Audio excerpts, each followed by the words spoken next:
Now, as you can imagine, the way this season has played out, what we're dying to do is get busy working on a Spitfire. But we still have a few more loose ends that I'd like to take care of while we have this little window of opportunity with the weather. Now, it's a small window indeed, and we've only been getting an hour a day of flying the most before the wind comes up. It's been a little on the cold side, but we've been trying to take advantage of still getting a couple more things done.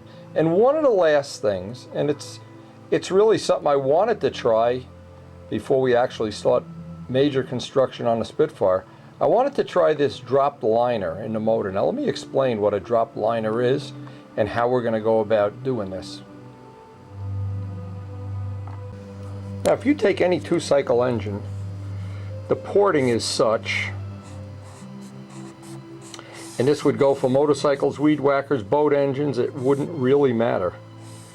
It's the height of the exhaust port relative to the stroke of the engine. It's the height that determines the height of the exhaust port more than any other single factor that determines the characteristics of the engine. When you raise the exhaust port, make it bigger and bigger and bigger and bigger, what happens is you wind up with a pylon engine, a speed engine, a racing engine. As you lower it and make the exhaust smaller and smaller and smaller, a motor gets more torque. Reason for that is the exhaust is trapped in the engine for a longer duration of the power stroke. What some people have called that is the power stroke, the time when the engine fires until the exhaust opens. Now you really can't have it both ways, unless you had a variable time engine like modern motorcycles do. But what you do have is, we know a stock engine is very powerful. We know a typical stunt engine is about mid-range. But the one thing we haven't tried really is a real low time, and we'll, for lack of a better word, we'll call it low time. Now what that tends to do is spread the power out. One of the things it does, it spreads the power out. A typical example would be a dirt bike, where you've got to have a lot of grunt and groan down low. In our case, it would allow us to run a lower RPM, which is one of the things we'd like to have on a Spitfire, a real low, throaty RPM sound. Now when we got our engine, and again, everything from the day we got this engine until now is experimental. This is stuff that is going to get better and better and better as time goes by. But right now, if we were to look in to the cylinder, and I'm not sure we're really going to be able to even see this on video, and you turn the crank around, you would notice the first port that opens, the first port that's going to uncover is the exhaust. Well, what we're going to be doing with a lower time liner is we're going to be having a bigger part of the stroke pushing down, hopefully. It trades total power away. You wind up with less total power, but with a wider, flatter power band. Now, of course, on both ends of this, on the top end, if we were to raise this more and more and more, we would have a wild speed engine. If we lower it, there's obviously a point at which you're going to make very little power, not enough power. Now, I think we're somewhere right in the middle, but what this is going to allow me to do is verify that we have it exactly where we want it. Because one of my goals, again, is as you lower this, in our case, the head gets lower. So we have to put gaskets under the head, and in this case, Richards machined up a liner or dub. They've machined up a lip on the liner 30 thousandths, and we have a head that has 30 thousandths of gasket. Now, a lot of times, the combination that you can really use to your advantage here, you can really make, when you have a low time engine like this, you can really run the compression up super high. We don't know if that's going to work in our case. We don't know if that's going to be to our advantage. But I know having a lower liner will give us one more thing to either decide that we like the original setup better, and we wouldn't want to use the lower time liner with a pipe. This would only be for the header mufflers. But it's something that's worth trying, only because we have this window of good air at the end of the flying season. Now, normally by now, we've already had the worst possible weather. And what happens is the leaves are all off the trees and the pond is covered and everything. We haven't even gotten to that yet. We have this constant Indian summer, and we're trying to take advantage of it before we dig in and go full bore on a Spitfire. Now here are the parts that we're going to be replacing. And again, it's a match set, relatively easy to use. This was the original liner, button, and piston. Of course, the piston and the liner are a match set. The original one that we had when we got the motor right at first. Now, if I want to carefully take, you can see how many head gaskets are in there. If I take these out, oh, let me get the phone. It's machined right here. Right here is where it's machined. And what that allows it to do, rather than sitting up in the case, it allows it to drop down in the case. It's roughly 30 thousandths. Now you typically have to heat the case to get the liner out, and Richard told me a good trick that if in this case I had to use it, if the liner was a tight fit, to put two glow plugs in the two transfer ports and just put a prop on and push the liner out. But if you're not a motor man, of course, and I'm certainly not, the best thing is just let Richard do this kind of stuff. But again, what we're trying to do is take advantage of this window of opportunity. Also, the piston has a relief on one side, but not on the other. So you always want to remember, this is the side that faces the exhaust port. And if in doubt, and I usually have done this in the past on motors, when I put a little scratch on what faces the back, just to remind myself in case I forget.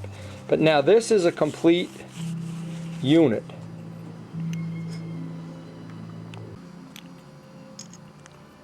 I always look for some unusual wear. It doesn't look like anything unusual. This looks like a perfect set now. And this can go back with the head button, the button that came with this. And it'll go back in that bag that we have. Actually, I ought to put it back in there right now. This would be the parts these are the parts, this is going to be our stock setup, and we'll put the engine back together with the low time, which has some of the liner cut away here. Again, this is an assembly right here. Now, usually a Rojet, even if you suck something in or run it without a filter, the only damage you ever really do is to the piston. And most of the time, Richard can just replace the piston, even on a motor with high time, and bring it right back to like brand new. Now, step one is to just get the piston and the rod in.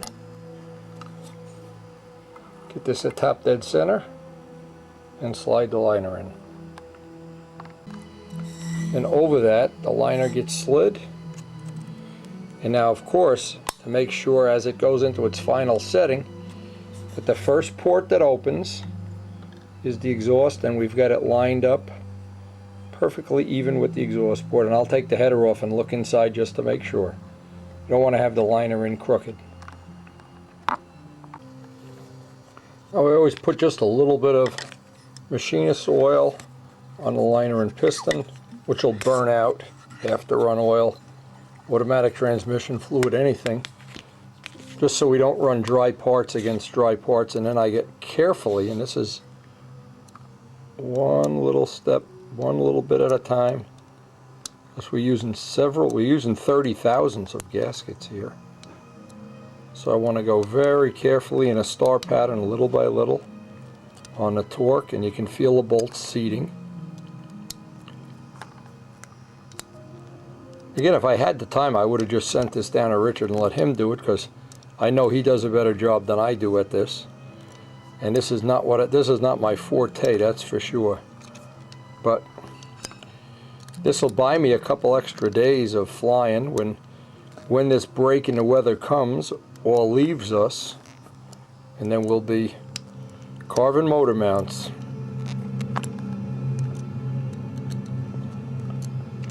That feels pretty good.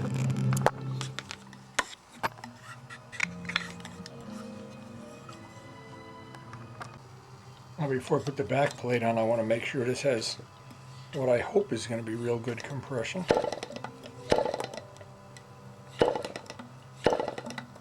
Oh yeah, that's going to be fine. That is going to be peachy keen. Now, it'll be fun once we get, oh, I got to put the back plate on. Once we get this in the plane, we can compare what was the mileage. Is the mileage gone up or down? Do we need a bigger Venturi or smaller? Any change? We have the low pitch prop that we tested many times. The normal prop, the one that runs a little fast. So what I'm thinking might be a good combination to start with is the prop that runs a little bit fast. It's a 15.5. The fast prop and a little bit lower RPM. But again, we're going to see. This to me is the fun. This is the challenge. This is what makes it all worthwhile.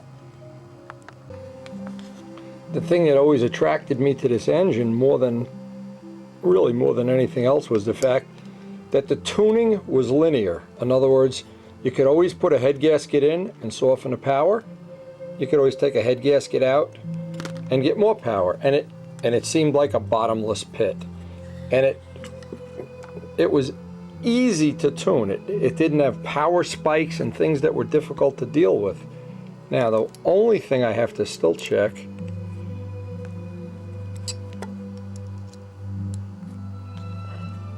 when this header gets installed, it needs to go as far up as it can go.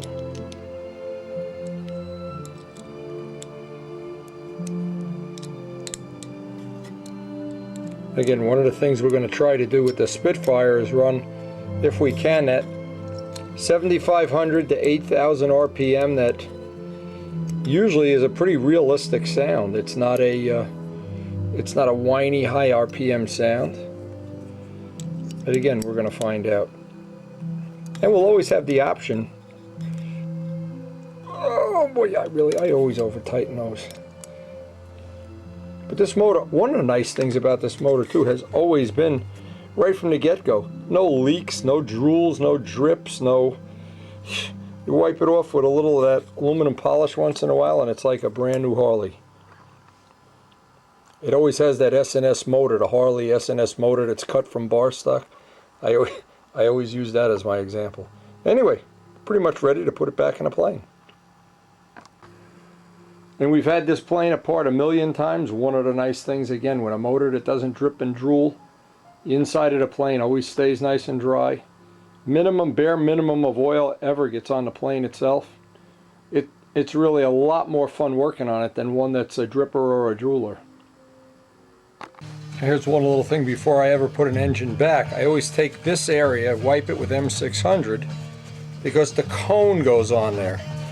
And if you have a little bit of oil on your hands or that gets a little greasy, it tends to slip, especially on a motor like a 90 that's going to backfire and smack your finger from time to time. And one of the things, again, I always like working on this.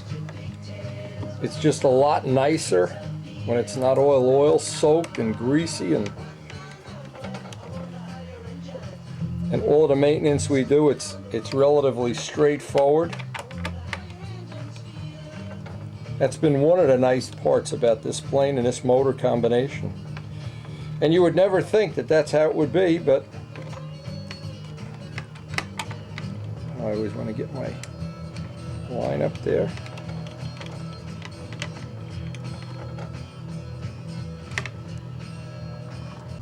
Another little tip that I learned from Richard was a little bit of machinist oil, 3-in-1 oil on the needle. It keeps that little nylon sleeve or seal that's in the needle valve from getting chewed up unnecessarily. Another thing, even when you're tightening down the cinch nut, a real wrench, not a pair of pliers. Almost all Rojets start between 3.5 and 2.5 out on a needle. But I don't want the cinch nut. See, I'm holding the cinch nut down, so I'm not just grinding through the cinch nut. And with that little bit of oil on there, hopefully that won't be a problem. I want it to bottom out.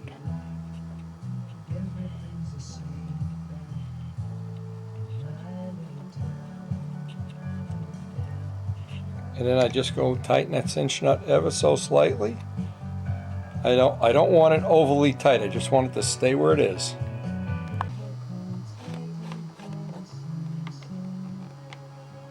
And of course, the good news with this type of a change, when you're just replacing parts, if you like the other ones better, you can just go back, just replace the parts. Actually, we could do it at the field, but I just like working with the convenience of having everything in the shop. And of course, this part also, if you get oil on it for any reason, you're inviting the prop to come loose at a very inconvenient time, and as we've seen, that can happen. Can happen to anybody.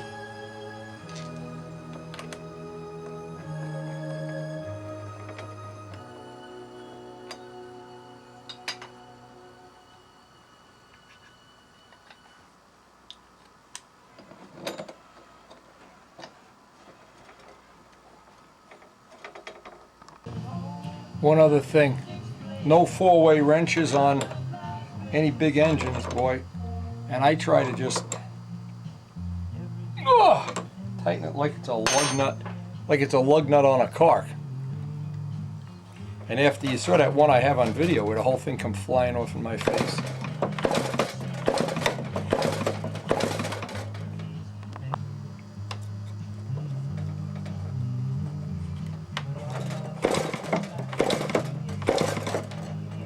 And now the hard part. Trying to find if we're going to have some good weather tomorrow. Now the weather report for tomorrow is supposed to be 60 degrees, which is totally acceptable if we don't have a hurricane go through or something else in the meantime, but really would love to get this tested because we're going to, at some point in time, this weather's going bye-bye, and I want to have this as far forward as I can get it. Have the football as close to the goal line as possible. I'm not so sure it's not closer than I think it is right now, but I still love my 90.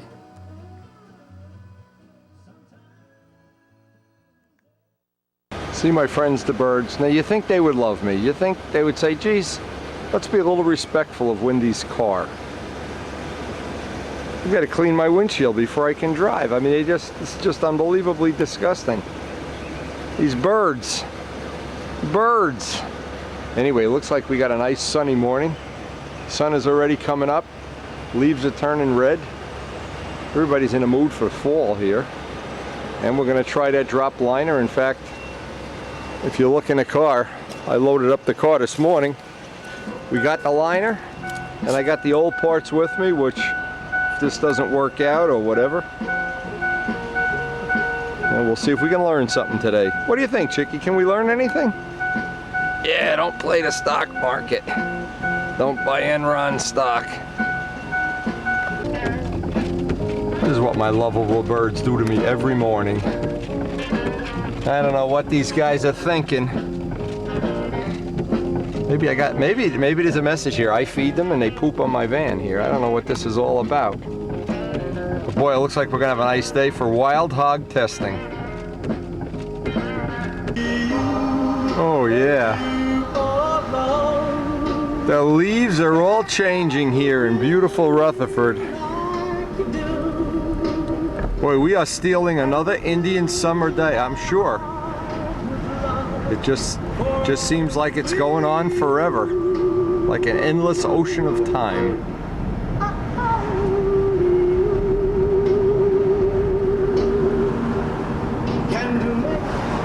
What a great time of year to be a model plane flying hog.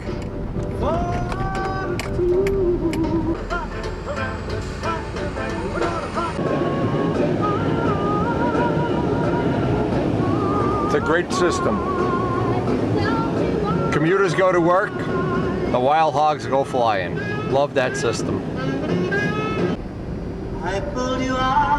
I think as I look back over the 2007 season, the only thing we really missed, I really did miss it too, are baby goslings, because the geese seem to have lost, look at that sun coming out. Woo, the hogs are probably here already.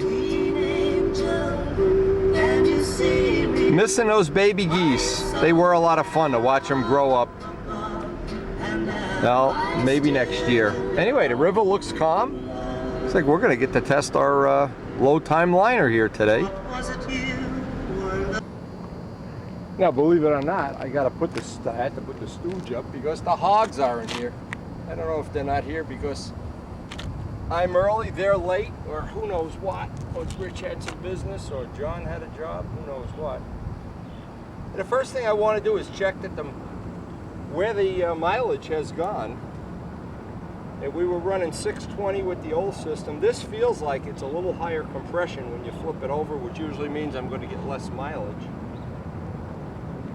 But I have the lower compression head here, if that's what looks like it's going to need to happen. Before I do anything, there's no point developing this or going any further unless I can get a stunt pattern out of it. And we don't have any contest to prepare for, so we can just be very slow and methodical about it. We can try a couple of different props, see how it likes the four blade, especially if these other guys don't show up. If they don't show up, wow, it's going to be a I guess we're going to find out. Now, usually the first start when you've got an engine apart like this, in this case there's machinist oil and everything in there, so I want to maybe just get one rich run on it before it gets too cute. Oh, it's high compression.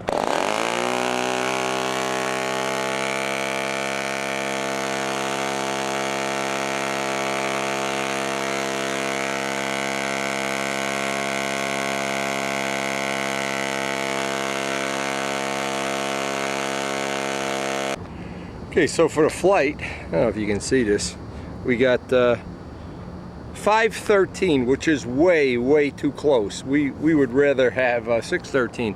We're running 1.25 minutes less time with this setup. Now the problem is, and I know what it is because I can still feel my finger, the compression on this is much higher. The head that came with this motor is a higher compression motor, so what I'm going to do, I'm going to take, this is the easiest thing to do right now because nobody else is here, there's no rush. Let it cool down normally, and I'll put the head from the other engine on, from the other setup, which is a lower compression. But keep in mind what this is with a stock head, with the liners lowered and the gaskets, it's really a stock head. It doesn't even have any extra gaskets. Now, rather than putting the other gaskets in and winding up with 20 gaskets, what I'd much rather have is just a lower compression head. So it's easy now, we just let it cool off. Now these are the choices we have. This is a semi-Hemi head, which is the one that was originally on there. We have a totally stock head also. Again, this is halfway, this is about halfway between the one that's on there now. And Richard sent the later engines out with a little bit different head, a little bit of a Hemi head in it, but this was, in my case, way too high on compression. Again, one of the things you always want to do, if possible, not if possible, always, is not do this when the motor's red hot. Reverse start to take the head off. Break all the bolts just a little bit. This is an unusual day in the fact that I don't have, well, I normally would have the hogs here. So I would be getting about 1/3 or 1/4 of the flights, but we'll take it. So we do have several choices of head shape here, but what we're looking for is, most of all, is just lower compression. As soon as you lower the compression, the mileage comes right back. And in this case, because it's a plane that's pretty much overpowered. Hey, check this out. We got the prisoners coming in here to clean the field. I think we're going to have a problem here. Oh, they're taking their bus driver's license in the parking lot. Isn't that convenient? You may hear some screaming going on here in a few minutes.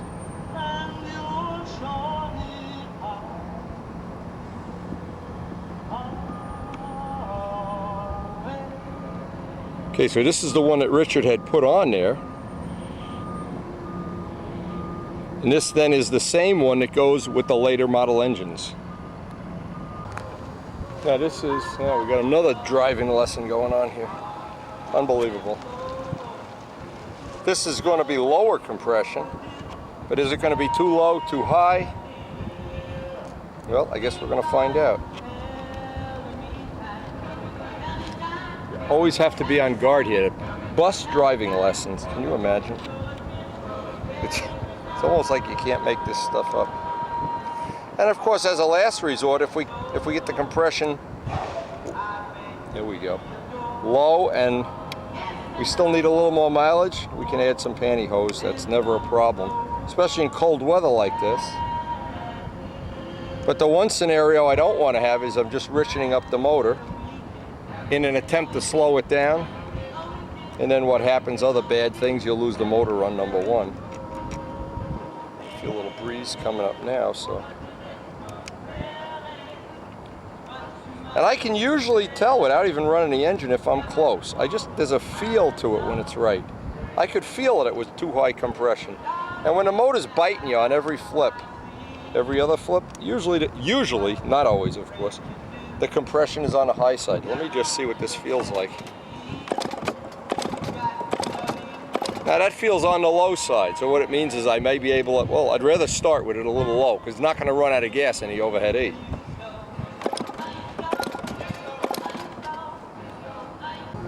So now the last thing we can do is that the head that's going to wind up being the closest one, with extra gaskets, I can take a little more out of the head, a little more out of the head.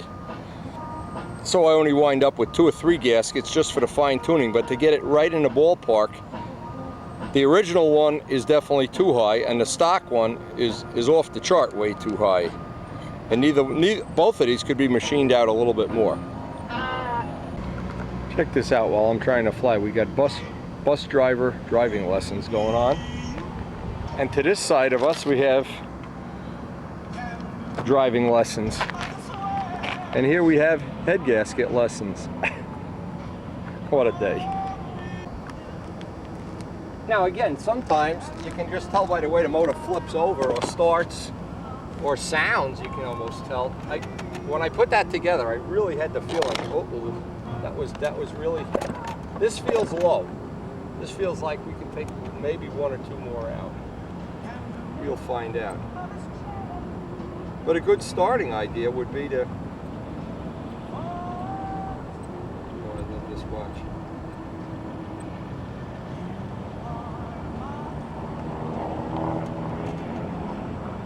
We know we had 620 to 630 with the old setup.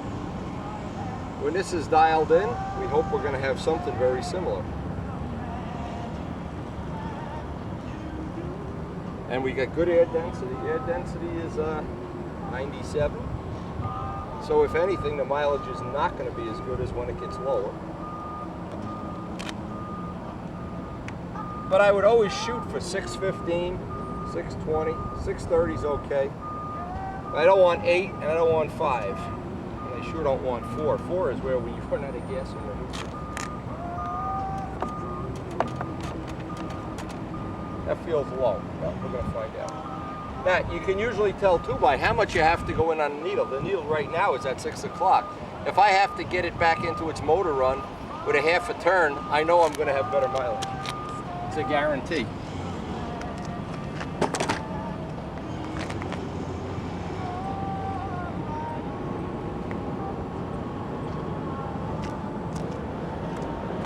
Now, if we can just watch out for buses, illegal aliens, geese.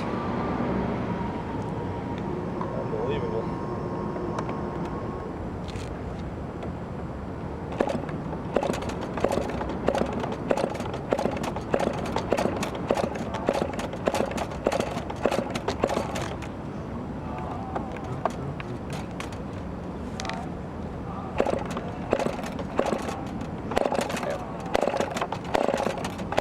Feels low just by the way that sounds. Which is okay, we have plenty of gaskets to take out. It's when it's too high that you run into all kind of problems.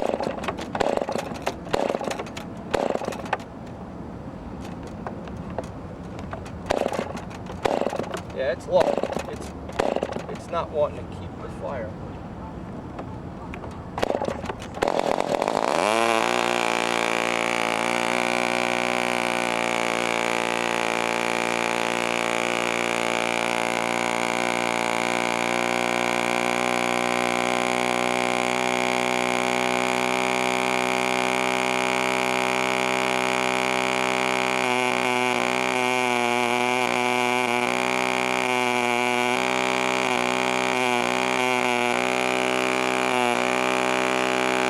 I know you can't believe this, but in the middle of my flight, I'm flying along, and the guy that's giving the bus driving lessons here starts moving barrels, backs the bus halfway into the circle. Boy, I'm glad I'm paying attention here.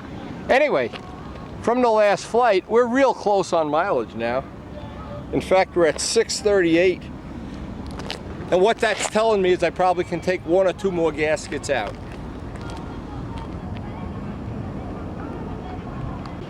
Just back right out into the circle. Look at this. I'm telling you, unbelievable. He's moved our barrels. I don't want to get involved with this guy. He does. Anyway, it looks like we're, and I'm not even going to take them out now because it's just running a tad on the soft side. 1 or 2 of the 2000s gaskets out, take care of that.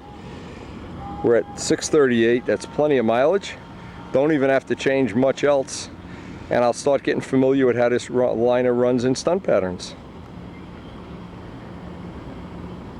Now, of course, the idea here is to try a wide range of props and various other things, but we've hit on a really nice day. It's down to 96. It started off at 97. So we're going to get a lot done today. Believe it or not, we're going to get a lot. And the sun is out. It didn't start out sunny. It's starting to look like it's going to be a bright sunny day. Now when the compression is on the low side, which is what it is now, it's definitely on the low side. A couple of the things, when it's warm, a restart is usually not as quick. It doesn't pop, and that's one thing we'll get when we pull 2 more gaskets out. 2 more of the 2000s, I think, will get us right on the money where we're running 630. But boy, it's a comforting feeling to know that as the air density drops, you can just take head gaskets out and there's never an end. You can just get more and more power out of this anytime you want. I'm guessing we're running at 1/3 power. But it's like a very broad power band and a very, I think, a very a good stunt run.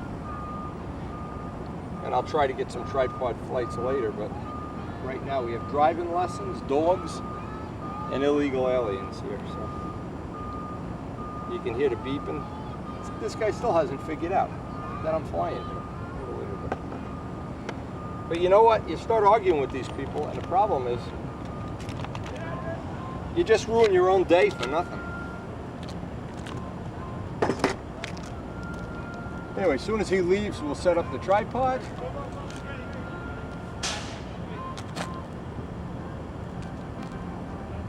I'm real impressed so far, just a few flights into this, how friendly it is. And we'll try to get that when you see it on the tripod. It uses the same prop, in fact. I don't even think we're going to change the prop right now.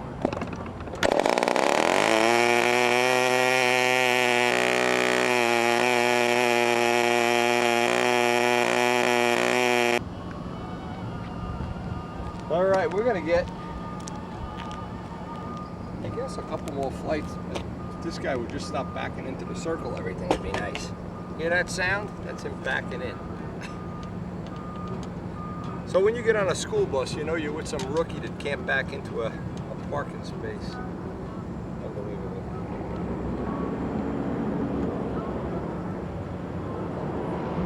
Anyway, as this motor progresses, this looks like it might be one of the upgrades. But we'll find out as time goes by on the different conditions. But we certainly have that bottomless pit of power that I just... And this isn't the biggest prop we have. We have 16-inch props. So the trouble is with the Stooge, the gear clearance really gets to be an issue. I don't want to chew any more of these up. They're difficult at best to get. I want to save as many for the Spitfire as possible. Again, I think where we are right now, we're just 1 or 2 of the 2000s gaskets out from having it. Or 1 school bus away from having it. I guess we're going to find out. So the hogs fell asleep this morning and never made it. Unbelievable.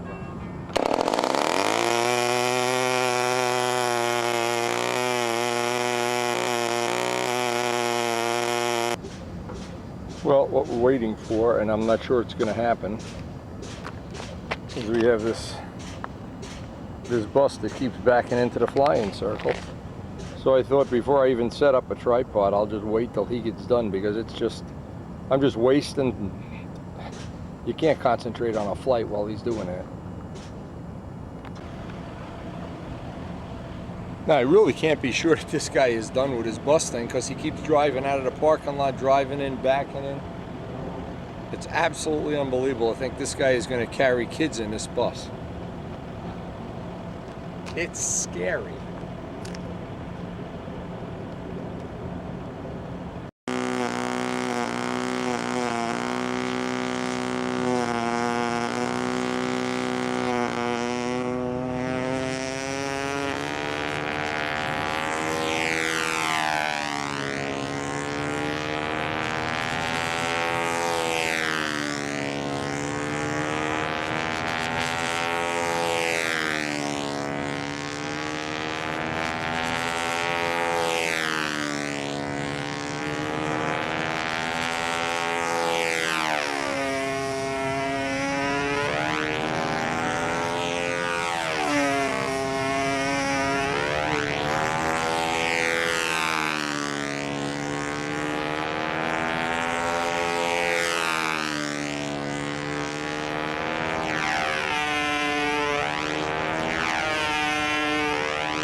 actually, for the first day out with a totally new setup like this, it ran 616, 615, 603, totally fine on the runtime. The brake looks, it looks real good to me. Where I think I got to move this is with a prop with a hair less pitch, a prop with a hair more pitch. And there's two other things. I can take one or two of the 2000s gaskets out when it gets real hot. It's really only about 70 degrees now. In fact, I don't even have my shorts on yet. But I know from the experience with the engine, you just take one or two of those little gaskets out and boop, it turns into a steam engine. So no matter what prop you're using. Now, rather than, well, I guess this is going to be a better day than I thought it was. Basically, because I'm here by myself, I get a lot of flying. Where this is going to go, I'll send Richard this tape. Let him look at the motor runs. It doesn't seem like a night and day difference. It might be a little friendlier, a little more of a 2.4 brake. I don't know. It's not a giant change. It's a small change. But it was real quick getting it gasketed right back where it should be. And I have one other thing that I could try. Midgley, in the very beginning of this, Midgley made a head that had super low compression. He made like a full Hemi head. There's no material in there. And it was way too low on a stock engine. But remember, this liner has dropped 30 thousandths. So it may be for the next day, I don't want to spend a day like today testing. I'd rather get some flights now and get back to the shop. But it just shows you with a motor like this, the potential you have to constantly add more power, take it away. And of course you can do that with every motor, but with this motor it's very easy to do. It's very predictable, it's very linear. And that last thing was, as soon as I can get some blank Venturis, see, Roadjet Venturis are like a funnel. I wanted to get one that has just no taper in it. Now, I don't remember when or why or whatever, but George Aldrich made me up a Roadjet Venturi. Obviously it's not going to fit in a 90, but it had that long taper, and boy, that changed the run character quite a bit. It softened it. And that's where when you have a plane that's overpowered, you're always looking to soften things. When you have a plane that's underpowered, you're always looking to up the nitro, up this, up that. I'm sure this plane you could very easily convert it over to run like Jose Modesto's plane on no nitro. It would be no problem at all. But right now with the 10% fuel, we have a nice linear motor run. And I think I'm going to get a couple more flights before I go back to the shop. And it's just hanging in there. See it this time of year. And I've done this in the past and it's been a mistake. I've run off and started building, started making parts and this and that, and wasted 8, 10, 15 days like this. And then I'd say, gee, I'm really dying to go flying. Wait for Saturday morning, get up, and it's horrible. So we really don't have a lot of choices here, but today would be not a good day to be building. And I have all the material to start the crutches with, so there's really no rush on it, because once the weather goes, and believe me, if you live in this part of the country, when it goes, it's gone. So I'm going to just get a couple more flights, and then we'll count this as a big success.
Now, believe it or not, this guy still hasn't learned how to drive a bus. He's still cruising around here.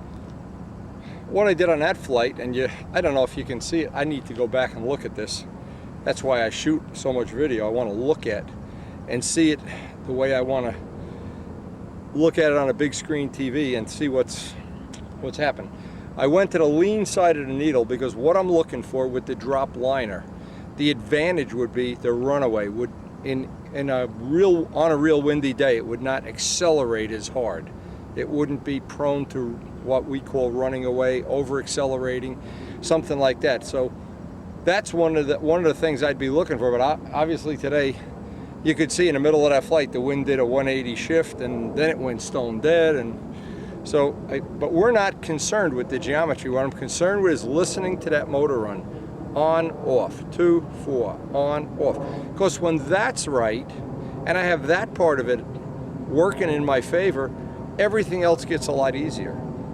As George Aldrich and Big Jim both said, the motor does some of the flying for you. When it's something other than that, you're giving it more inputs and changing things. And when that motor run is just right, boy, it's a sweetheart of a thing. You just can't imagine how nice it is and how sweet it is. It's like music to my ears anyway. But, and I'm not sure we're going to get, he actually put some of our barrels back. No, he didn't. To put them back myself. But anyway, maybe get one more flight here. Basically because I'm getting tired too. And we got a ton of shop work to do. But again, to steal this day and put this day into the database, there's going to be plenty of days to sand balsa wood, plenty of days to buff paint out. And in our part of the country, the people that succeed quickly, the Bryans, the Mike Kajeskis, the Rich Jacobones, that make progress in 1, 2, or 3 years, that some people don't make in a lifetime. Some people, and it's really not fair to judge people like that, but some people don't have a way of inspiring themselves or working hard or coaching each other, and they get into a rut and never get any better. Well, in my case, maybe it's the exact opposite. I'm always fooling around with something, and where I really should knuckle down and win some of these contests and just fly. But I wouldn't enjoy that. It just wouldn't entertain me like this does. This, having something new, having something that Well, if this works out, other people with 90s might want to take advantage of it. They might want. Mikey Scott, as an example, they fly all winter in Texas. I could mail them this motor, put it in a Strega, fly it 10 times. Tell me if you like it better than yours. I could mail him the spare heads. There's things we could do to help each other, and that becomes the nucleus of what I enjoy about this. And the same with the model railroad, having friends that enjoy the same thing. And if you like motorcycles or Harley or buses in this guy's case, the person I'm afraid of is the person who gets up in the morning and has none of these. You get up and let's see what's on the television. And in my case, what I expect to get from modeling is a lot of things. The entertainment value of doing this, of course, the friendships, the Bill Rutherfords of the world, the Rich Olivers, the Rich Jacobones, but also the exercise. And when I'm out here and I go home, all this squatting and bending and twisting, and then Karen and I go for our daily 1-hour walk, I'm fatigued. And at 62 years old, I'm trying to be the John DeTavio of the future. I'm not sure I'm going to make it, but I'm sure going to give it my best shot. And this, believe it or not, is a lot of exercise.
This concludes what I think is a pretty good day to put data in the database here.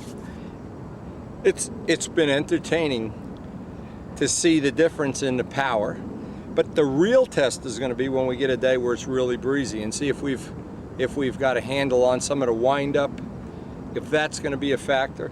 Certainly there's no part of the engine run that got worse, but we have the potential now of seeing it, well, under different conditions. Under these conditions, where the air, and by the way, the last flight, goodbye, air's moving around, dead, stop dead, move, wind at your back. It's like these birds pooping on my van. But anyway, it's more data in the database, and more data is, to me, it's always better. And this is really one of the joys of this plane. At the end of the day, it's not a grease pit. There's usually there's more bugs on it than there is fuel and dirt and everything. And this, of all the things we learned this year, this works. I hate to admit it, but I should have done that years ago. I did, but I went back. But anyway, it's all cleaned up. We're ready to head back to the shop. The problem, as always, is that we still have to work some. And the shop, I know there's a few people waiting for carbon tanks right now. I don't want to really get to be one of these guys that can't deliver. But at the end of the day, boy, it's nice having it sit in the car all nice and waxed up. We're actually ready for the next session. And if all that wasn't good enough, one of the side benefits of this is, and it's the smallest of benefits, the stooge doesn't get any oil on it. You don't even have to wipe the stooge off at the end of the day. But I do need to wash the van. It's unbelievable. They bombed my van.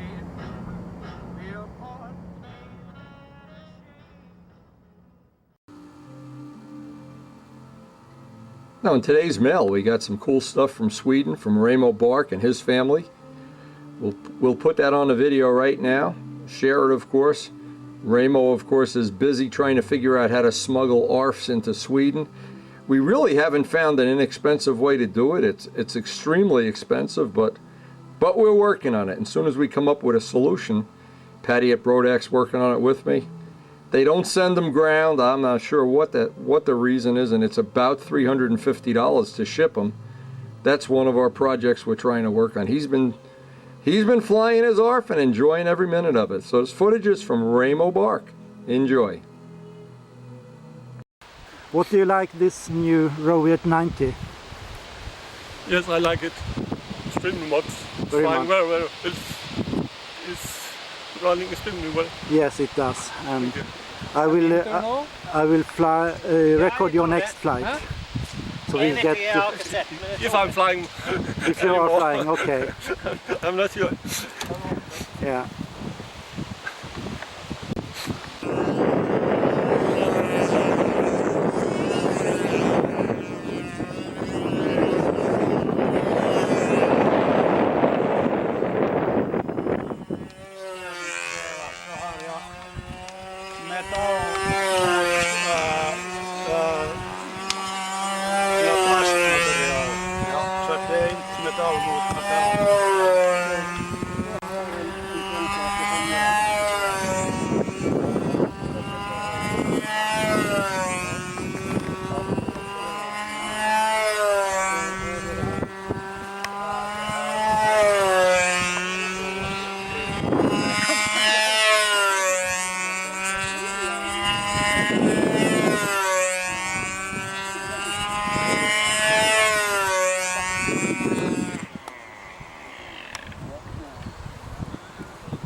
Here we have Rojet 90 in Dan Huhn's plane, and he is a Danish champion in F2B. If I'm 2006 and 2007. very good, and so.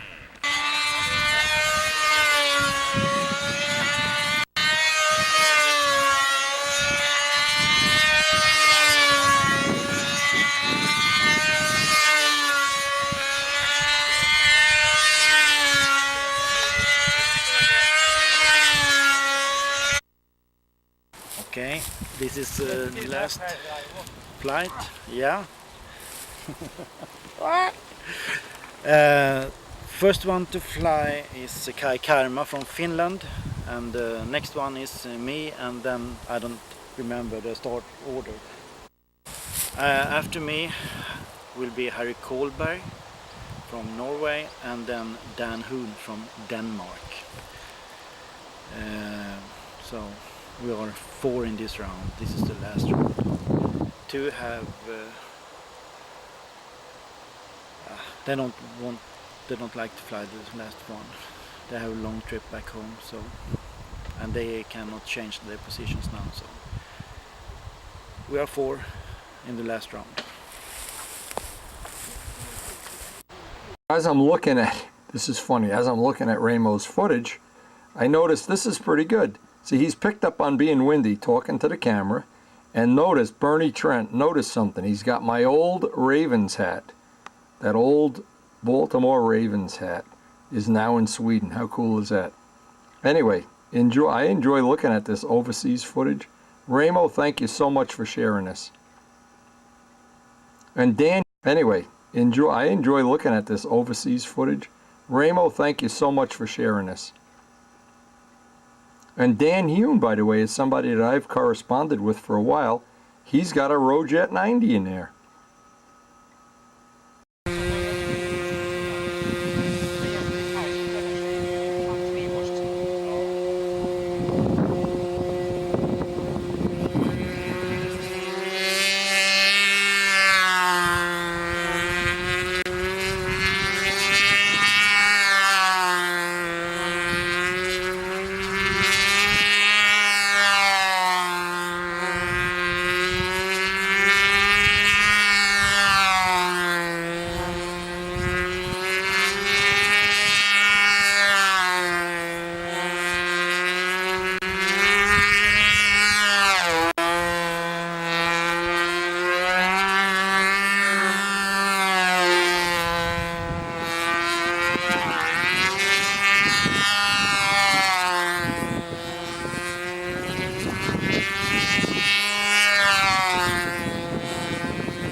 one of the magic things about video. One of the magic things. Here we have Ramo Bark in Sweden.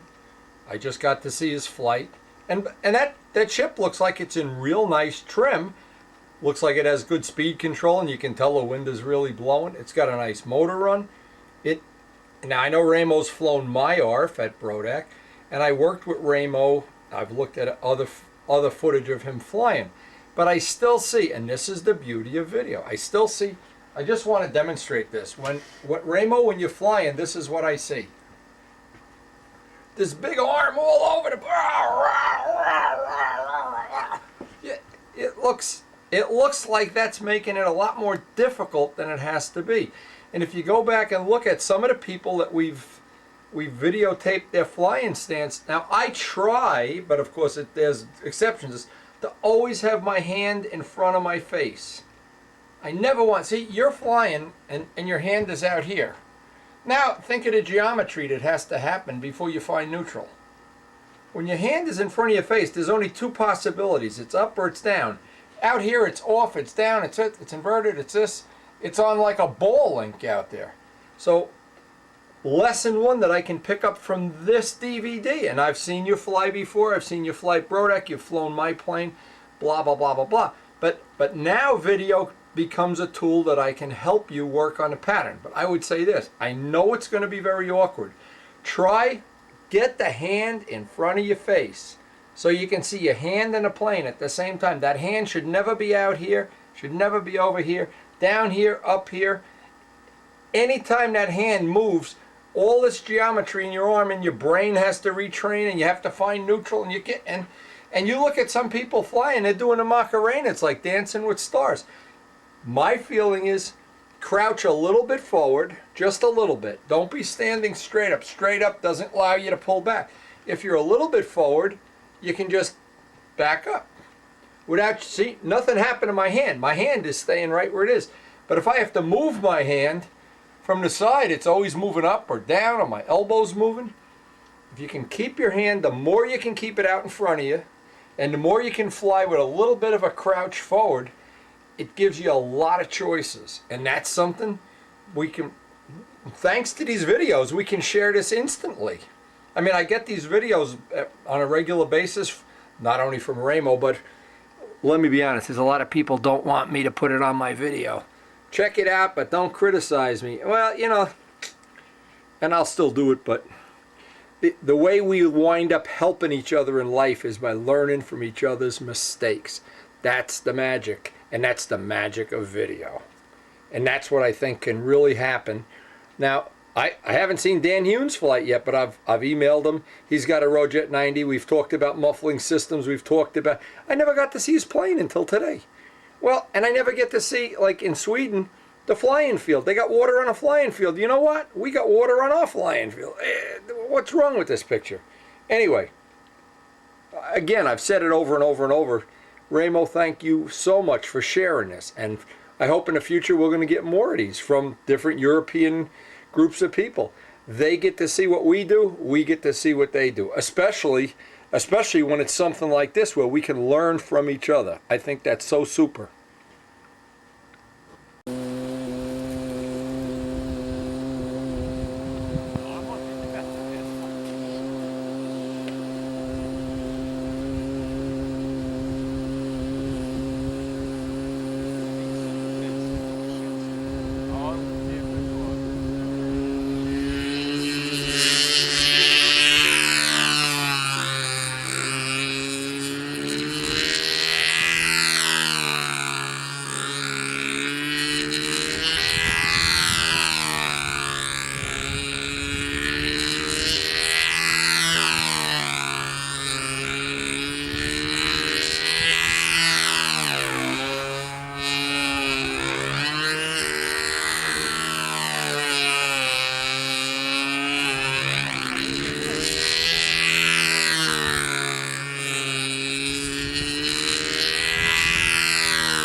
with his Ruet 90.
Now here's the thing, just by looking at Dan Hune's flight, now it's very funny that, because I was just in the process of tuning my own 90. Now I could suggest to Dan at this point in time, the parts of the flight that are in a 2-cycle are just a little bit aggressive. It seems like it's shinned pretty well, and it could be the prop has a little too much pitch, or 1 or 2 extra head gaskets, or a little bit extra pantyhose would calm it right down. It seems very aggressive, especially on the insides. It tended to really get going in a couple of spots. Now maybe I'm just seeing it in the video that way, but because I'm working on the same thing myself, that's something I'm trying to get that soft break where it's just nice and solid, but it never goes. You want it to go, and we're all of the legs are kind of the same, and they're not hitting like a little squirrel. Anyway, Ramo, I hope this information helps. Keep sending it. Pass the DVDs that I send you on to the guys in Sweden and obviously in Europe and stuff. And I'm really looking forward to seeing if any of this information helps any of the guys overseas. We're going to find out real soon. To Uppsala.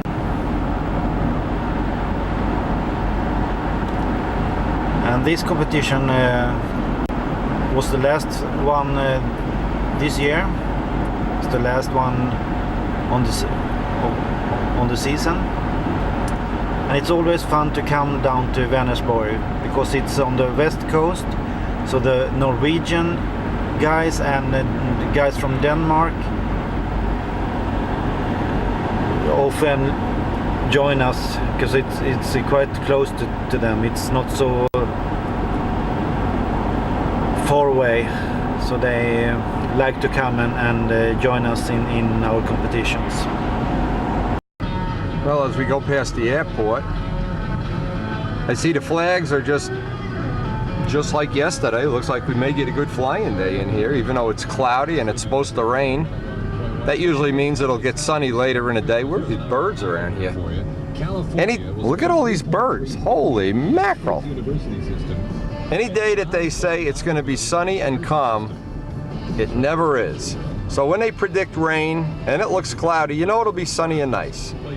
Especially if they predict it's going to be breezy, that means it'll probably be nice. Don't you wish you could get a job where if you were wrong that much, you would still get paid? Unbelievable. Anyway, the Hogs are supposed to be there later today. Rich had to go get his truck serviced, so he left me a message, don't bother coming early, I'm gonna go early anyway. I want to try some props on this low time liner today. I brought out all the props and see what we can accomplish, if anything. And Rich Oliver said he's going to be trying to get me some blank Venturis. We can finish up this season in style and be ready to go. Boy, oh boy, be ready to start that Spitfire. Boy, the weather has really been incredible. It's really an Indian summer. Okay, the river is dead calm. Ah, looks like they're already here. How can they beat me here when I get up so early? This is interesting that people come out here to do jujitsu and stuff in the morning. Oh no, that's not him. Oh yes, it is.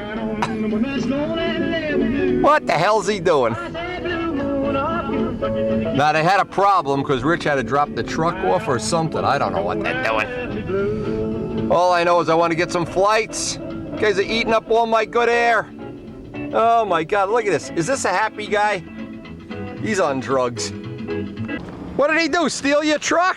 No, he went up to get his glasses. He left his glasses home? Yeah, he left his glasses in his truck. He took his truck over to Wands to get the oil changed. Oh, okay. So it's only up the street. All right, so he'll be right back. I'll have my coffee. Yeah, all right. Now, one of the things I want to check today, I got the restrictors in the muffler. So this combination, whatever we can get today, is going to have the restrictors in the muffler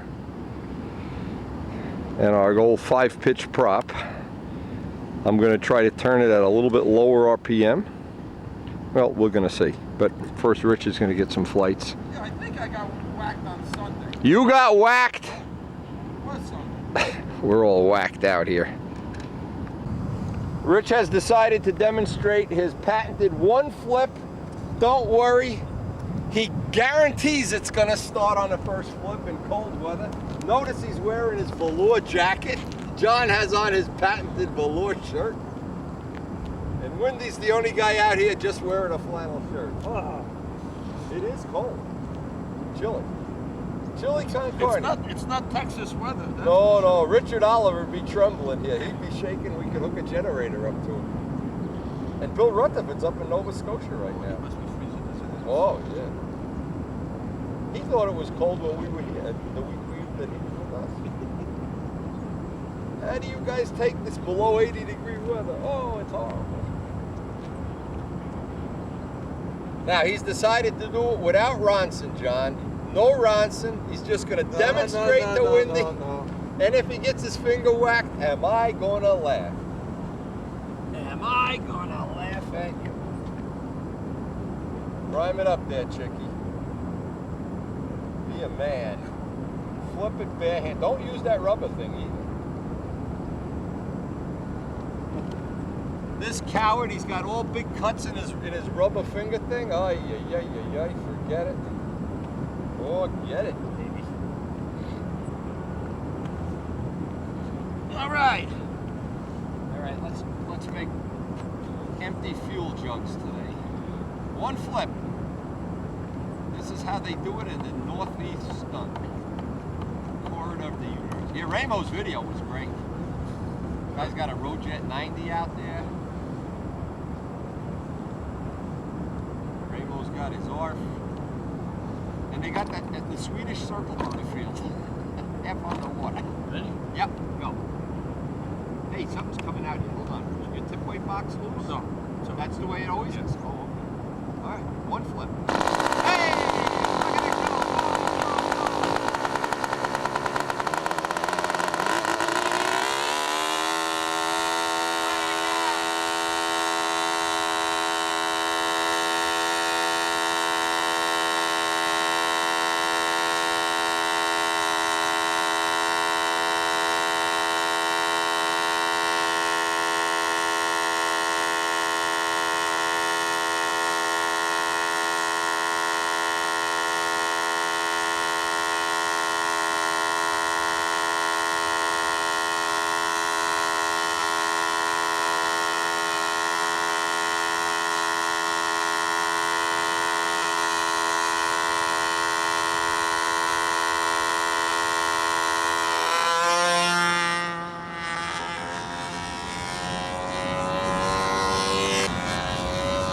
Yeah, well, we're going to see if we can give Rich a little coaching today on his pattern. Because of the way we don't have any real sun, but we're not going to really get totally downwind. He's missing a wind.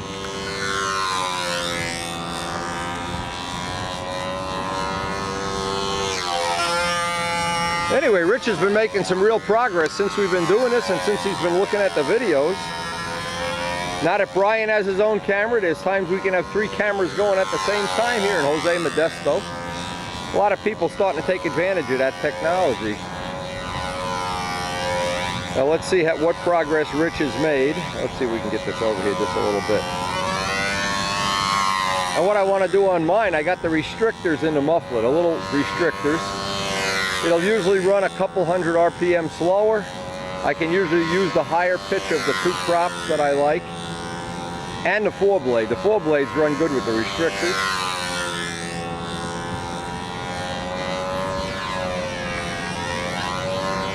Yeah, we don't need to see these round loops, Rich. This is not the problem. We want the square. Now it says inside square, and we're in some still dead air here. Still kind of funky dead air. Just a little dead. Up, back, no different. Terrible! I'm gonna throw tomatoes at him. This one is fine. Those inside squares. Oh man. He had it and he lost it. But see, that's what really happens with this stuff. You fix it for a day or so and you go back 3 days later if you haven't flown a lot and you go right back to the old way it used to be.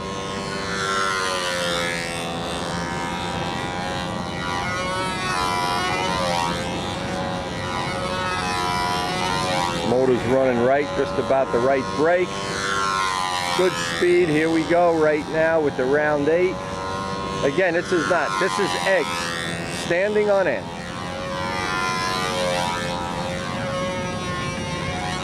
Should be stretched out. Notice it's a lot taller than it is wide, and when Rich watches this at home, he's gonna be sick. Common, most of us start out doing it that way for whatever reason. And this is the bad one. The inside square is gonna rise the top leg up, way back. Now look, that's the right angle. Watch this. Rising way up. Rising way up and then way back. And he's basically gone right back to the way it was for whatever reason. But that's why coaching is such a not flying it out. It's taller than it is long.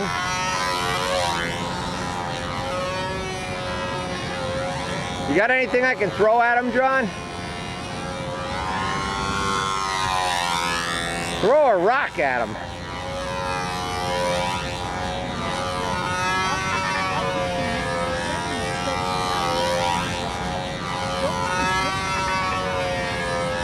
You would think after looking at all that video he would have seen it, but I guess he doesn't. Just has that habit of riding it. It's unbelievable.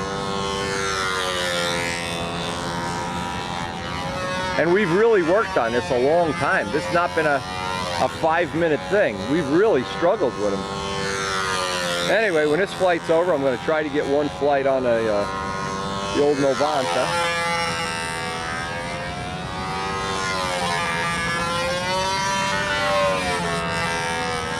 See how this is running with the restrictors. And maybe try a couple of the higher pitch props. And then we're going to take Rich, and actually Rich may want to take a ride with me. I got to go to Bergen County Court today and evict my tenant who's in jail, so maybe we'll take a ride down to the courthouse. Something Rich is real familiar with. Something you hate to do, but it's part of the business of being a landlord. Now we're going to try this camera angle, but I better put a barrel in.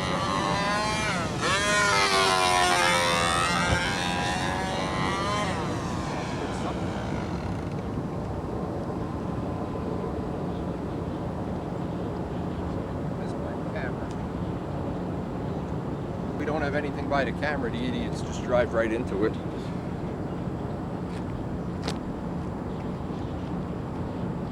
What's that wrong?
So for the initial run on that, I guess, well, there's two restrictors in it now. We could take one out, of course, and we could leave them both out like yesterday, but it's it looks like it's pretty flexible the way it's running. I've got to move the camera for Rich's flight.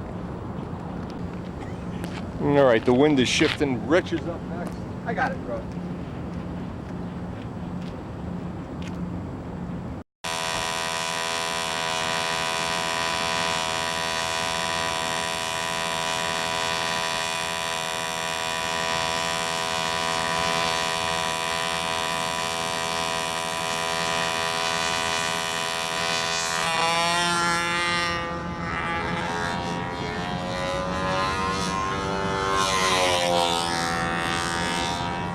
Now we've really been hammering Rich between flights. John's been hammering him. Let's see if we get any progress here. And this is just a good example, just one example of how we've used the camera. Let's see, at a wing over. Couple feet high on a pull out, but he's working on that. And that's, see, to me, that's a minor error. That's something that isn't a deal breaker. The deal breaker is that inside square. Boy, if you only knew how that drives me crazy. It makes Rich crazy too.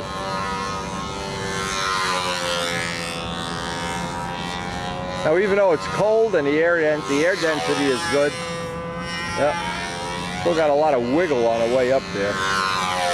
You know, we were talking about with Ramo body position yesterday. And when I spoke to Ramo, I went on and on about that body position. Rich has some real quirky idiosyncrasies too, but I don't know. This set of maneuvers, I'm gonna watch him and not the plane to see if there's something maybe he's doing that's crazy. A lot of times it's something real simple, the way you back up, the way you stand. Could be any of a lot of things.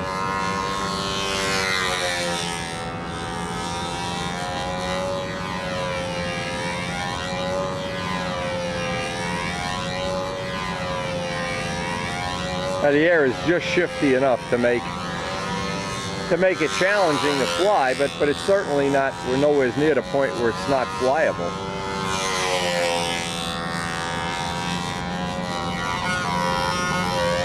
Better. Hey, good! Oh, he's smiling, a big smile, okay. That was an improvement. Not perfect, but that's what we got to work on. And you know, don't misunderstand these things we do coaching each other, because this is the fun of doing it, of course. If you just came out and fly around in circles all day long and do patterns, I don't know how challenging or how long that stays challenging, but when you got your friends coaching you, it is definitely challenging. Triangles, I've always thought that was one of his better maneuvers. And it's a good flying, well-trimmed plane, that's not a problem. A little bit of an asymmetrical motor run, but other than that, it's okay. These are eggs. Stretch them out, stretch them out. Notice, why doesn't he want to stretch it out? Do you believe that? That is difficult to do. It's easier to make round maneuvers. All right, here we go now. Let's see if we can get the inside square part. Better. Fly it out.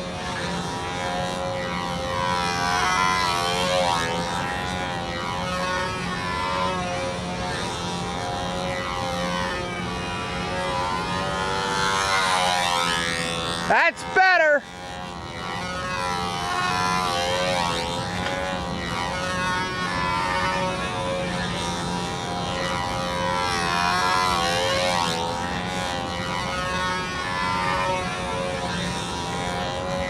Gene Martin's coming up from Florida to visit us next week. I know Rich wants to be all practiced up too.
Now it's good on a day like today, where it's cloudy. The white plane shows up good against the background, the trees and the truck and everything. Oh, cut it close on fuel, Rich. Why don't you? You could have done it all electric.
Okay, that run I thought was okay, a little on the rich side.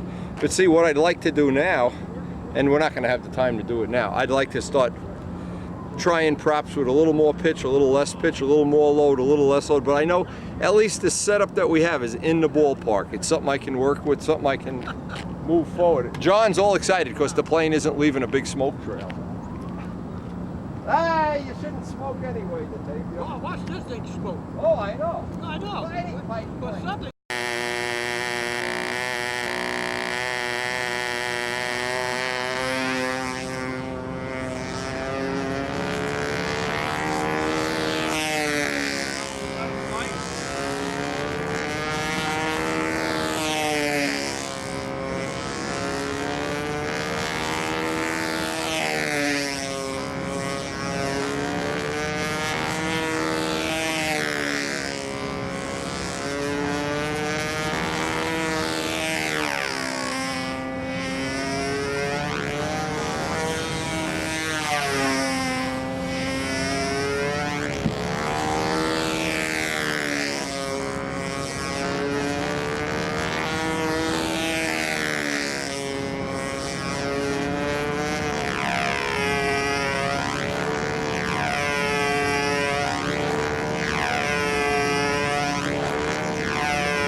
Now, one of the things that's going to happen very soon, in fact, it started happening today, is it's cold. Of course, we're wearing flannel shirts with jackets. And as it gets colder and colder, what happens, I'm running very low compression on this. This is not the normal amount of compression you would have. It's lower than normal compression.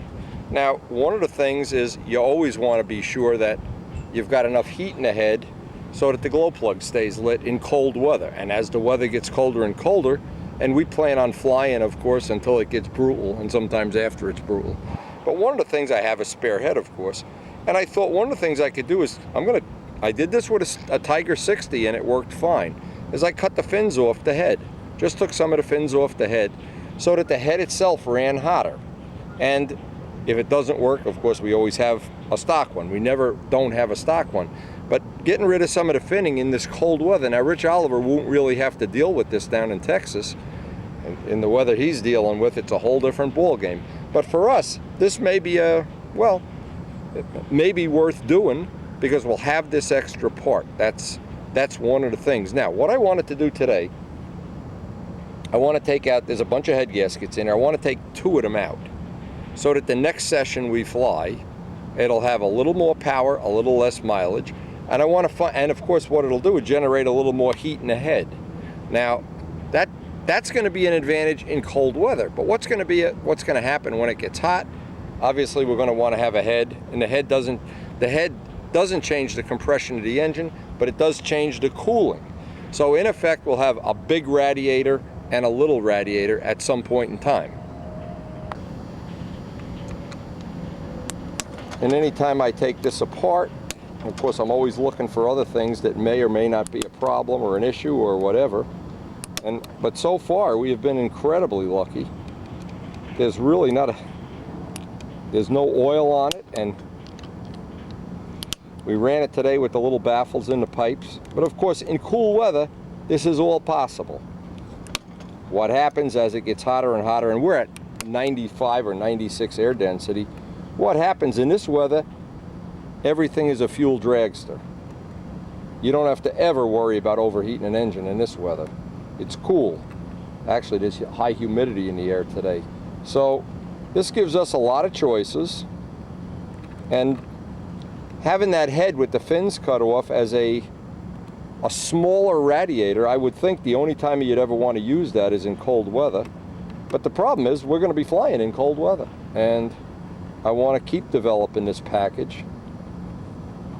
I don't want to ever get to the point where oh, it's done and we're just going to go fly in circles again. That's not happening. The point is, even with 2 less gaskets, this is still a very low compression engine. And part of what makes it, to me, a good stunt engine is the low compression, because what happens is when you have real high compression, it's really hard to detune it. It really always wants to just scream and run away, and you're trying, and it runs as red hot as can be. Well, as an example, you'd never want to take a VMAX 40 and shave the head fins off, because it's running so hot all the time.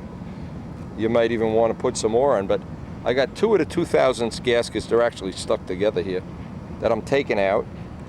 And the next time we get to do a session now, again, because we're going to spend half of this day in court, I'm sure. In the state of Jersey, when you go to evict a tenant, it's like a major paperwork thing, major pain. Rich and I have both had to do it, and unfortunately, this is not my favorite job of the month. Not like making carbon fiber tanks, that's for sure. But anyway, next time we get to do a session, and maybe that'll be tomorrow, you really never can tell. What you hope for is when you wake up in the morning that they say it's going to be stormy, cold, and rainy, because then you know it's going to be sunny, warm, and you'll get flying. You wish there would be a weather report where you could just put in like is it a good flying day? Who cares what the temperature is, as long as you can go flying. Anyway, and Karen's on the countdown. It's 11 days, I believe. Tonight I get my brand new sunglasses, the ones that are the right prescription, and I'm looking forward to seeing the model for the first time, maybe in 4 or 5 years. We'll see. We'll see if it's any of an upgrade at all. Now, anytime I up the compression, anytime the mileage, it's going to use more fuel. That's a given. But we had plenty of mileage, so that wasn't a factor right then and there. And we still, if we don't like the way it runs, we were going to have choices of putting the stock head back. In fact, I want to run it with the stock head because it's going to generate more heat, more compression, more nitro, more heat. But that's not totally true, because when you go from 5% to 10%, you usually run a richer mixture, which cools the engine. So possibly to keep this warmer, one of the other choices would be to get some 5% fuel. I'd like not to do that, since I have probably 50 gallons of 10%, and I wanted to keep the fuel totally consistent with what everybody else is running. Rich Oliver and all the Groundhog guys here and everything. And we have made good use of the bench here, this wonderful bench that Rich and John put a tablecloth, and very convenient when you have to do work at the field. But right now we're off to the Bergen County Courthouse.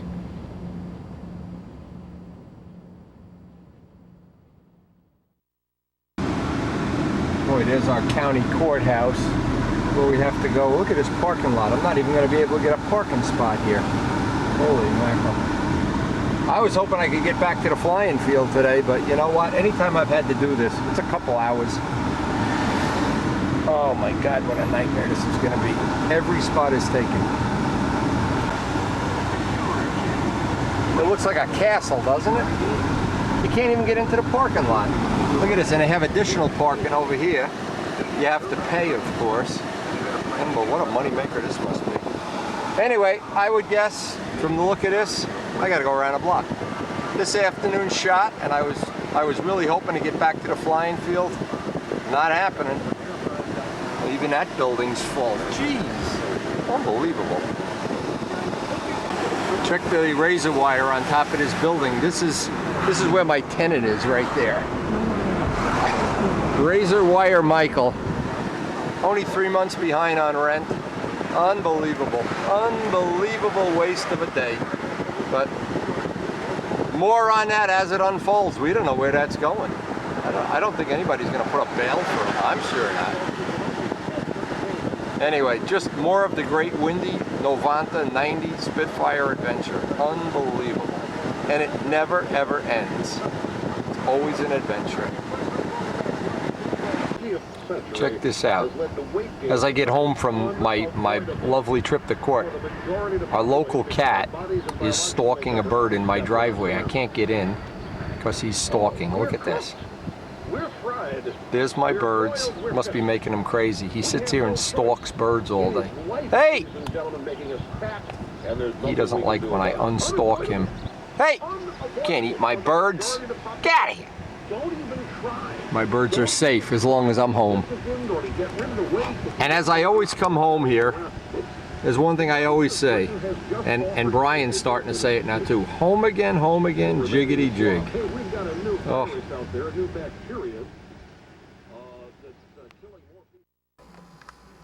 Now, I spent quite a bit of time. This looks like it might have been a 5-minute job, but it wasn't.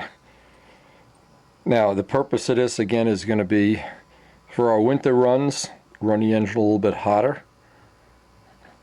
And again, it's this looked like it was going to be a 5-minute job. It wasn't. In fact, I polished it up a little bit, because a polished surface will hold more heat in than a sandblasted surface. That's one of the old tricks of, like when we used to run Super Tiger 60s, you'd sandblast everything to get it to dissipate heat, or you'd polish everything to get it to run hotter, depending on how you wanted to run the engine. Now in our case, because we're running the engine super low compression, I'll bet we're not running on the gauge, and I really wish I had a gauge. I could use it right now. Big Jim used to run it.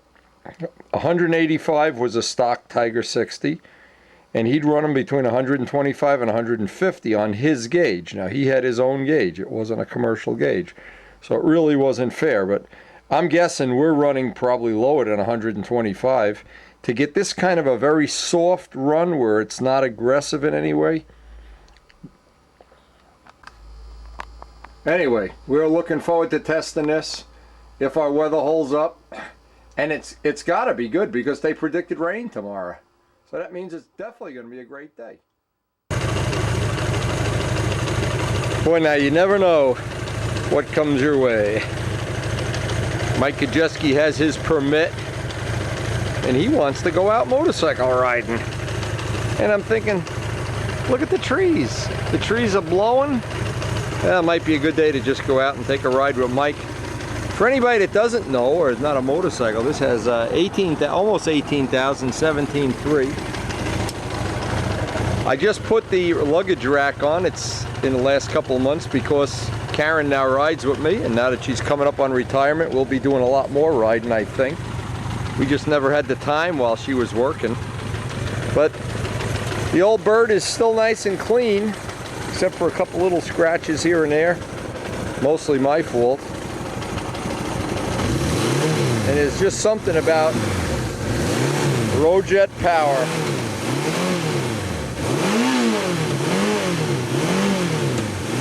And for anybody that doesn't really know, this is an 82.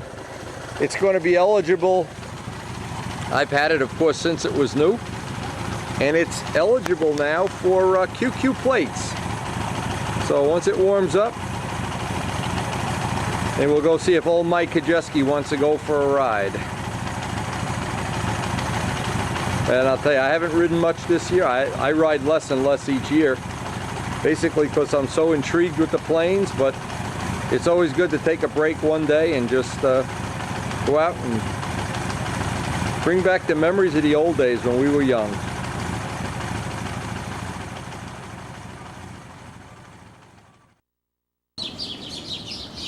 Now this morning, listen to those birds. Jeez. You got any more tomatoes back here? Got a tomato, okay. There's not many left. There's a, How many more days you got to go? well, the mornings are cold. I don't know. There's one on the ground there. Yeah, that I'm not touching that one. That's Leave that for the squirrel? yeah, I think that's been sitting Okay. on the ground for a while. Let me see. You can imagine, this is the middle of October, way past the middle of October. Look, the yard is still in full bloom. Pond isn't even covered. This is like a banner year for backyards. Everything's still blooming away. And Karen's beautiful backyard. Our fish are still cranking out the babies. We got 5, the other day we counted 5 new babies. Forget it, guys, you already been fed. Well, the leaves are in a pond. I gotta clean this out. Pretty soon we're gonna have to cover it. I keep saying it, but you know what? Laugh all you want. You got another eggplant? Flower. There are 2 flowers on the eggplant. Maybe it's gonna bloom in December. You and Edie Oliver are going to become 2 farmers. That's hard to believe. The farm girls of Rutherford. 2 flowers in late October. Amazing. Look how pretty this is this time of year. Looks like it's going to be another nice day for flying. It just never ends here. Maybe we ought to get people from all around the globe to move to Rutherford so you could get a couple extra months of flying. Rudy, why is the dryer on when we're not home? We always leave some corn out for our friend the squirrel, and this way he doesn't eat all our bird seed. Well, he eats some of it. Every once in a while, this is Karen's baby farm. Now next year we're going to make this whole section of the yard, turn it into a tomato farm, I think. She's becoming a farm girl. I think Rich and Edie are going to be making a farm pretty soon too, but boy, we have had a banner year at the contest, a banner year with the planes, learned a lot about the 90, had a great backyard, had people visit us from all over the place, and it looks like there's no end in sight. Look at a plane going by. It looks like we may be flying till Christmas again. It's just crazy. Is this weather crazy or what?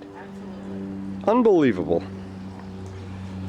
Not a leaf moving. I'll bet the wild hogs are out there flying already. And my birds. We had a great motorcycle ride the other day. Yesterday. Losing track of the days here because they're all the same. Get up in the morning, it's stun heaven, the birds are hungry, the tomatoes are growing, and it's time to go flying. I still have porcelain. Oh, you got my new sunglasses there. Yeah. When did it? I get to fly with my prescription Maui Jims this morning. Gonna try these out. These are supposed to really be good. We're gonna find Smell out. this. Parsley. No, sage. Oh yeah, Nice. sage. Okay. She's got her little veggie garden. Well, most of it is gone from the, you know, summer's over, but like my mint, there's no mint left. A little bit. Smell. So I want to record this forever, just before she goes to retire.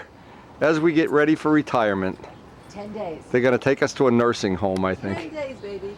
Get ready to go to the nursing home. Now it's funny, it used to be that in this part of the country, our flying season would end sometimes the middle of September, and the weather'd really turn on us. And it's uncanny. I can remember easily on Halloween already having major parts of the new plane built. Well, in the last couple of years, it's just gotten to where we've been flying. We already have an extra month of flying. We're entering our second month of really free flying. And I spoke to Ramo yesterday, and he said it's already chilly up where they are. They're already getting ready to end their flying season. And, you know, but it's getting to be where this part of the country, the best part of the year, and absolutely the best part, is from Labor Day maybe till Thanksgiving. We're hitting a 2 or 2.5 month window where I don't think there's many days we haven't gotten flights. I don't keep track of it on a day-to-day basis, but just my overall gut feeling is we haven't had many days. I remember 2 or 3 maybe, but out of the last 2 or 3 months, we've only had 3 days we couldn't fly, and that's incredible. So, but I'll take it. It's like winning the lottery. Even if the ticket has a wrinkle in it, I'll take it. I guess the only sad note of the whole summer is nobody stepped up to the plate and bought me a vet. And we started out the year with 3 of these guys here. We're down to 1. And I just haven't been able to convince Karen that should be in my Christmas stocking. Somehow, I don't think she's going to get it for me either. But that's about the only thing I have to be disappointed about of the 2007 season. And this free extra time we have. Wow, do we appreciate this. Now, did I beat the hogs here? Nope, I see a plane. The river is like glass. And we'll have a day to test that the new head clamp. This ought to be fun. The hogs. And we'll see if we can help Rich with his coaching a little bit. But most of all, we're just gonna have a good time. Oh, I see the ARF is back in action. John's getting to fly my old ARF every day now. ARF-O-Matic, they never end. Now there's an ARF that's probably got more mileage on it than me. And there's a man that's the happiest man on the planet. Coming up on 85, John DeTavio, what a legend. Hey! Old bastard.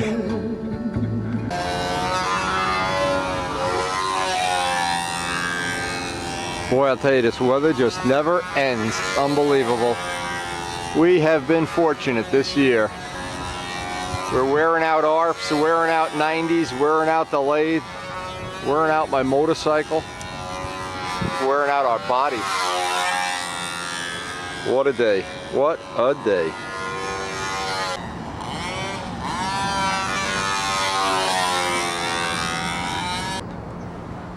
Now, if the air holds out today, we don't know where this air is going, because we're only into this about a half an hour and already the breeze is starting to get shifty. But I wanted to get some flights with the same setup I had yesterday. Then I want to take the head, put the I call it a head clamp. It's really a head without the button. I want to put that on, see if there's any plus or minus. It's going to change the trim of the plane and make it a little more sensitive. But of course, the first thing is, before we do anything, get a square 1 flight, 1 or 2 flights. And by the way, these Maui Jims, wow, are these nice? Are these nice? I'm so impressed with these, and I got to see where the DeTavio is going to fly before I can really set up the camera, because we only have, well, with the sun over there, we're not going to be directly where we want to be. Well, this will be a compromise, but it'll still be better than nothing. And if I can get some more of these flights out to Rich, he seems to be making progress from looking at the videos, but you never really, until you convince yourself what you're doing. And maybe what I should do is take a whole video of just everybody's flying stance, so you could see and you could compare. Now Ramo's got this thing with the arm going around, and all these. Maybe somewhere, especially if the air gets bad later, I'll take a whole flight of Rich, of John, and myself, just what we're doing out at the handle, so you can compare how different people. And obviously it's in the eye of the beholder, and it's also not only in the eye of the beholder, it's something that what might work for you wouldn't work for me, or in Rich's case he's left-handed or whatever, but it's certainly not something that there's one answer for. There's a lot of answers, and if you can see different possibilities, I think you can make a better decision yourself. So anyway, let me see if I can. I don't know. I'm looking at the windsock there. We're gonna have to move the camera. Now this is one other reason, just one reason why. As I get down, we take every day when we can, because I see already the breeze is already starting to swirl around.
But I do want to get that extra head clamp tested, and I got my square one flights. Now I just want to, well, let's see what happens when Rich gets done with this, see if he can give me a launch. If not, I'll put up the stooge. Well, these guys are chatting up to the moon here.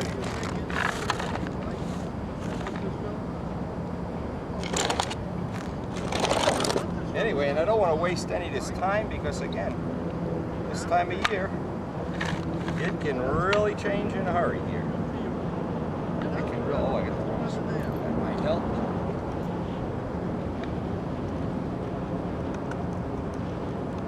This time of year, every day is a little treasure and a little surprise.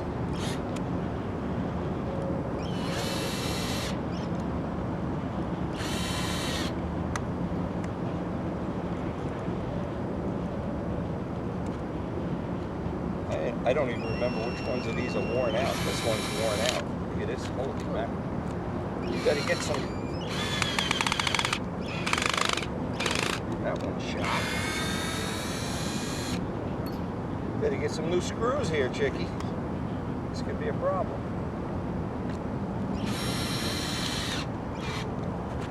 Oh, I don't like that at all.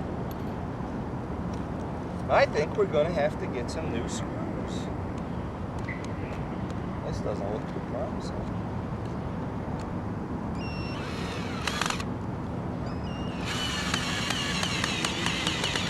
Finally, one that goes in. Oh, production thing out of this. Anyway,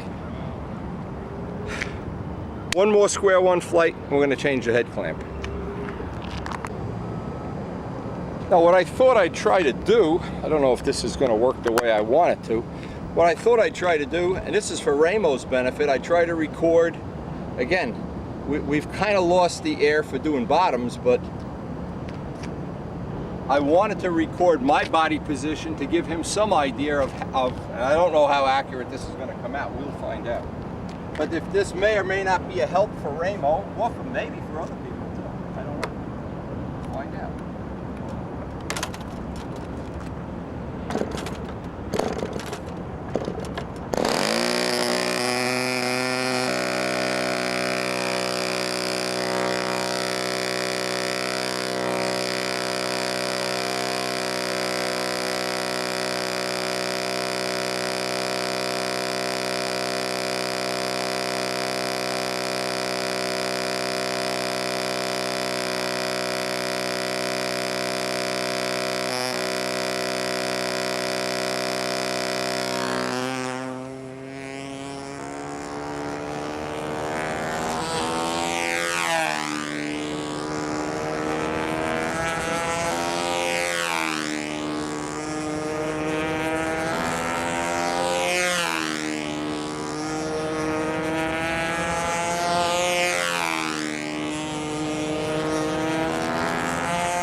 Now, until I get home, I'm not going to know if that footage is of any value at all. But one of the things, my position for an example for Ramo on the wing over is interesting.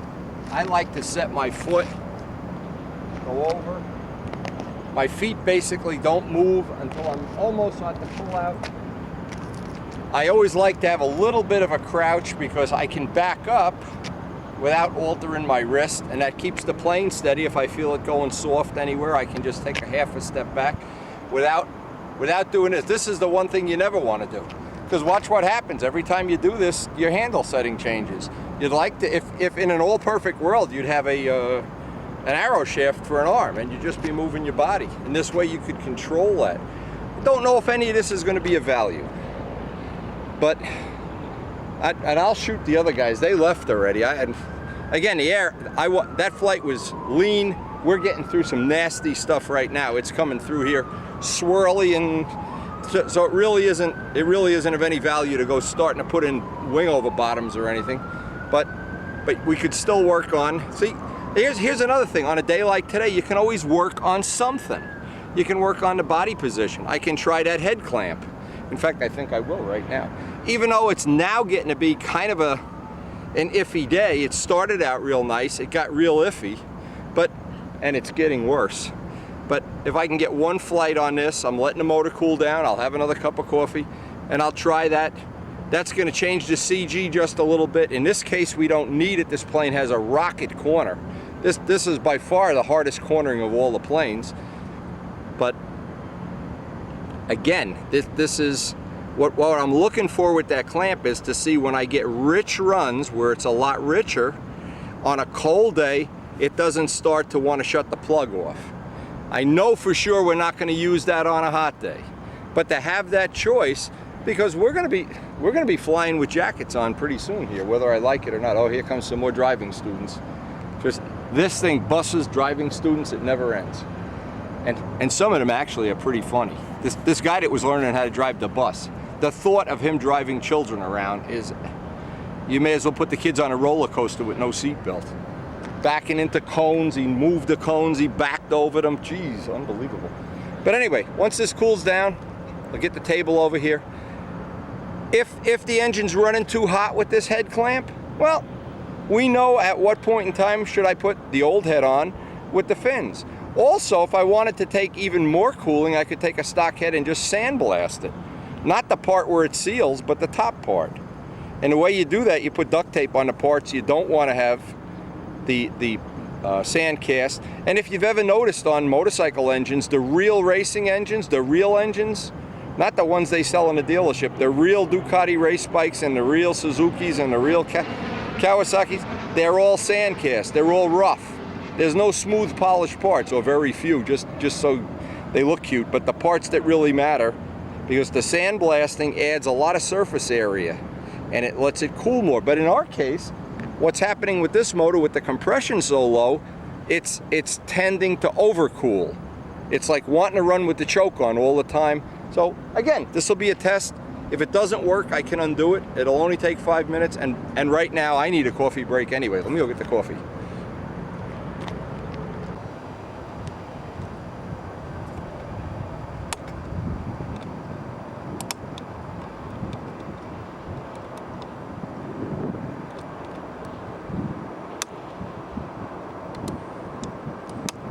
Now it's interesting because we're entering a world where low compression has a lot of benefits, and we're learning to deal with the downside of it. Is low compression has one big giant benefit you never think of. This engine uses only about 5 ounces of fuel. So that's one thing.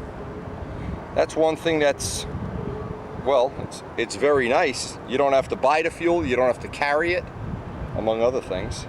But if you just put a whole bunch of head gaskets in an engine, usually it gets pretty wimpy pretty quick.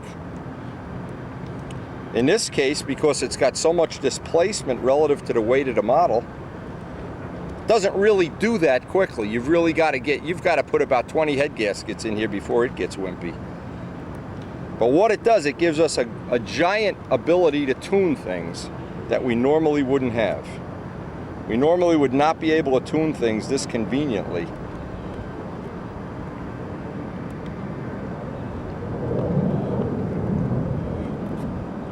And I don't really know until I try this if this is going to be of any value at all.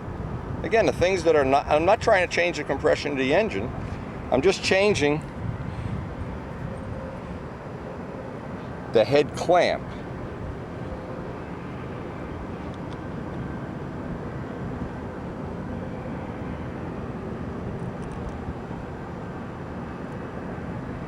Kind of looks like a diesel, doesn't it? But just think what they want with a diesel. They want the head to stay hot. Kind of what we want. Without the fins, it's hard to line it up. Again, I'm just always caught up in wanting to test things, wanting to try things that, and the great majority of them are not real productive. They're semi-productive, but then what I learn is where my limits are, and a limit on compression. I've had this engine so low in compression it almost didn't two-cycle at all, and yeah, in good air that was really had a motor run, but the problem wasn't, then you need some drive in a wind. So it's always finding that median balance point where it drives in. And actually we're going to get to test the wind in about a half an hour, because it's getting breezy and it's getting swirly, and those are the conditions where if it drives well under those conditions, you're home free all. The rest of it you can deal with like a micrometer, but it's got to be able to drive in a wind, got to be able to get through over those trees. And when the wind comes over that trailer truck and over those trees, that's when it's the worst. Again, we did something very similar to this with Super Tiger 60s, and the result was very good. We did 51 Tigers this way too, because we wanted to run them richer. That was the whole idea of it. And when you're running it rich, it wants to kind of, I guess, like running with the choke on, it wants to shut itself off all the time. Well, we're going to find out. But the good news is, it doesn't work out. If we're not happy with the way it's worked out, it's real easy to go back. And with the compression low, one of the downsides is, especially with a Stooge, it tends not to be a one flip start. When it's still warm, it doesn't have enough base compression to just fire. So a lot of times you have to really let it cool down all the way, rather than trying to cheat the system a little bit.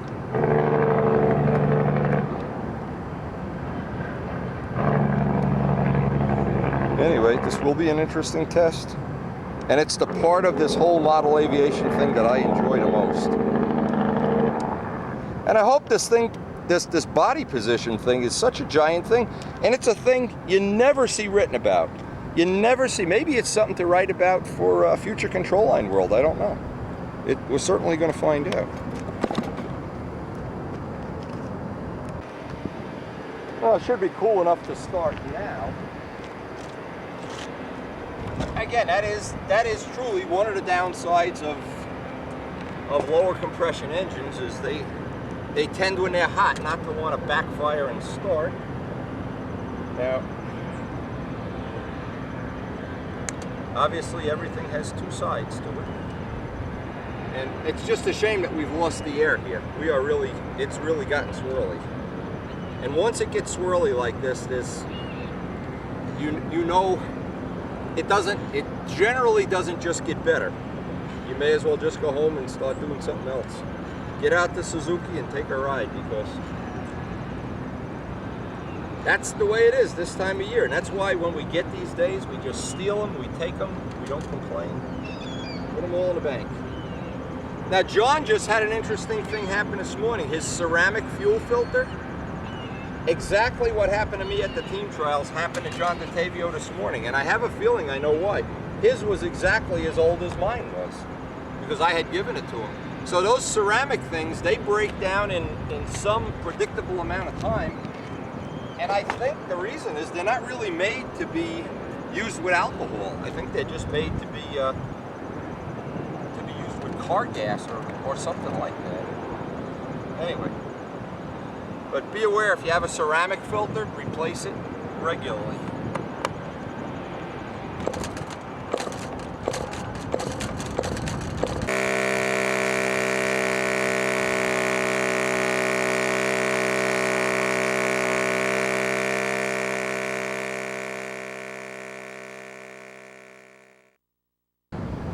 Now, the one combination Rich Oliver wanted me to try, once I got this package put together, is higher compression and smaller venturi, which he thought was going to work well. Only problem was we don't have a spare venturi.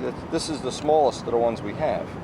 So to make this easy, and this is about as easy as it gets, my friend, and I love doing this. This is just perfect technology every time.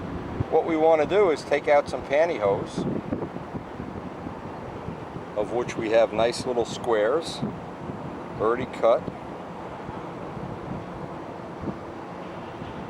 and this gives us, it simulates what a smaller venturi would run like. In fact, I'm going to put, let's see if I can fold them up right. It's difficult to fold these up the way you want.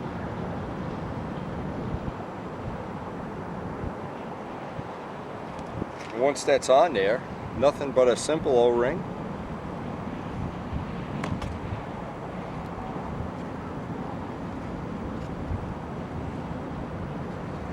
Now in our case too, because we want to, where's that filter? Woo. We can just put the filter back on too. And now what I can do now is just take out, let's say 2 more head gaskets. That'll give me more compression, less venturi. The run really shouldn't change dramatically, but it'll be a little less of a break and a little solider run across the board because of the compression, especially in a 2-cycle, which I don't even know if we need. I think we're rapidly coming up on the area where this is overkill within overkill, but it's still, to me, it's so entertaining to see. And it's just entertaining the same way a needle valve would be entertaining to somebody. You turn a needle valve, the power changes. In this case, the variables that I have, the head gasket and the, oh, I see I got a hole in the filter. Look at that. There's a hole in the filter. I hope I got a new one. Let me see, I got a new one. And this is all you need to fine tune, actually. Now what Rich Oliver does, and it's real nice, in fact he made me this little tool that puts the O-rings on, but I haven't found it necessary to use it. But what Richard does is he puts 2 layers of pantyhose on an O-ring, 2 layers an O-ring, and you can just take them off without taking the ones underneath off. So that just makes it real handy. And in this case, I just need to find me a brand new green air filter. I think I have one in the big toolbox.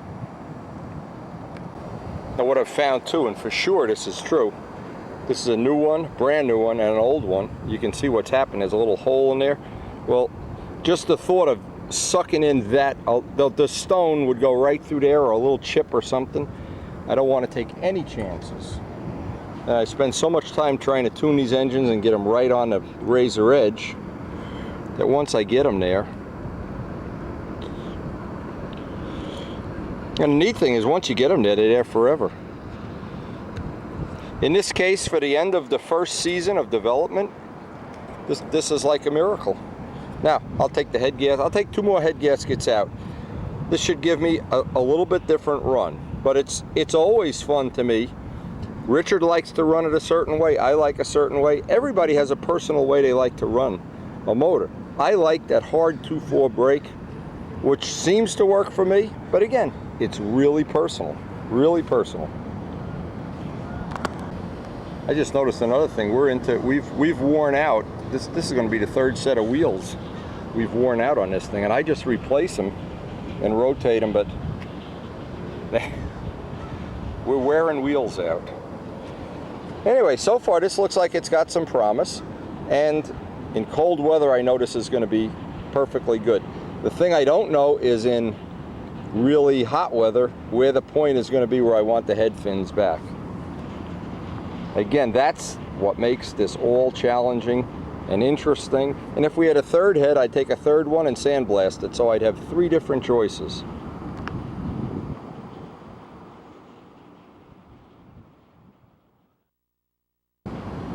thing whenever I have the head off of the engine. I always want to see that it's burning reasonably. And now what I do is I keep the gaskets that I've taken out so I can go back. This is the first set I took out, the second set. I can always go back. I always want to go back to square one when I bolt this back together. Now in today's mail, from our good friend Ian Smith in Australia, he sends me a t-shirt. He says, stop wearing all these dirty old t-shirts. Well, you know what? Karen agrees. We need some new clean t-shirts for the upcoming building season. And Ian, now I'm a tentative member of your club. Anyway, one of the things I spoke to Ian with when he was at Brodax, of course, was the possibility that Karen and I at some future time, and we hope while we're still healthy enough to do it, would be traveling down under to see all our friends down under. And we'll certainly include Ian Smith as one of them. Now Ian, of course, sent me another set of plans to his design, the Windy 60. There's a Windy 35 and a Windy 60 apparently. And of course, one of the things that he asked me to do, and I think I'm going to do it this afternoon, is write on a piece of paper. They're having a 50th anniversary for their club, and to write on it a congratulations from Windy and all the people around here. Well, the Wild Hogs of Rutherford will certainly do that. We'll send them a couple of DVDs too. It's a pretty nice design, by the way. But most of all, the good news is Ian is bringing his wife next year down to Brodax. It didn't work out this way. I wanted to put the plane so you could see it relative to the Spitfire. Nah, it's not going to work. But anyway, Ian is bringing his wife to Brodax next year. He had such a good time. He'll be there. Ian, I'll send you some DVDs and a little note. And believe me, I hope your 50th anniversary goes off as good as Brodax. Anyway, enjoy.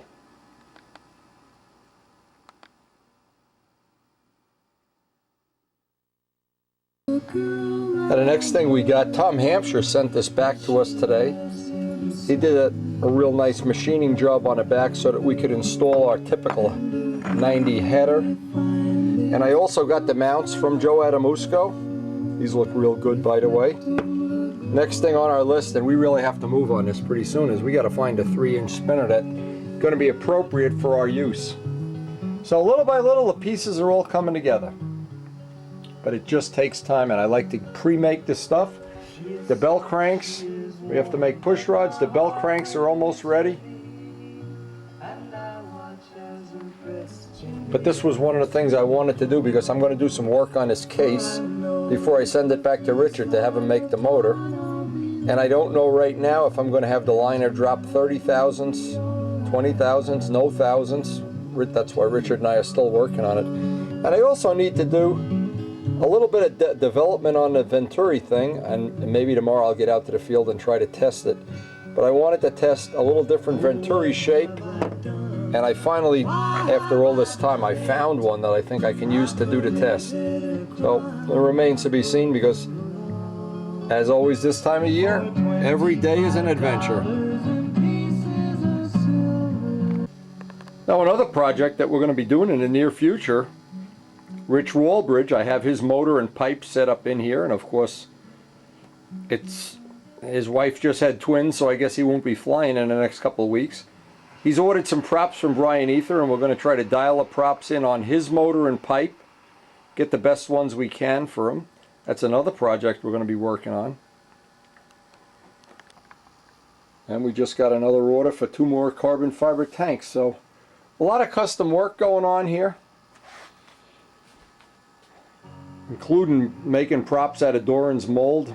They just been working out just as good as can be, but I'm looking forward to seeing how Rich's engine is going to respond to the props. It'll give us a couple more days of flying a Spitfire.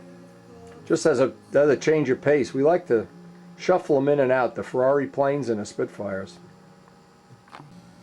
And you can't imagine the amount of abuse I've been giving Rich Jacobone every day about bringing that Stuka out. I'm not sure what the issue is. He just does not want to bring that Stuka out. I just think, with all the people coming to Brodax, I spoke to Tom Hampshire today. He anticipates, if we count the guys from Brazil, that there will be over twice as many entries, physical people at Brodax, than there'll be at the Nationals. It'll be double. And that's pretty cool. And of course, we look forward to meeting Ian Smith's wife, as Karen does, of course. And the usual suspects. You can guarantee the Wild Hogs will be there.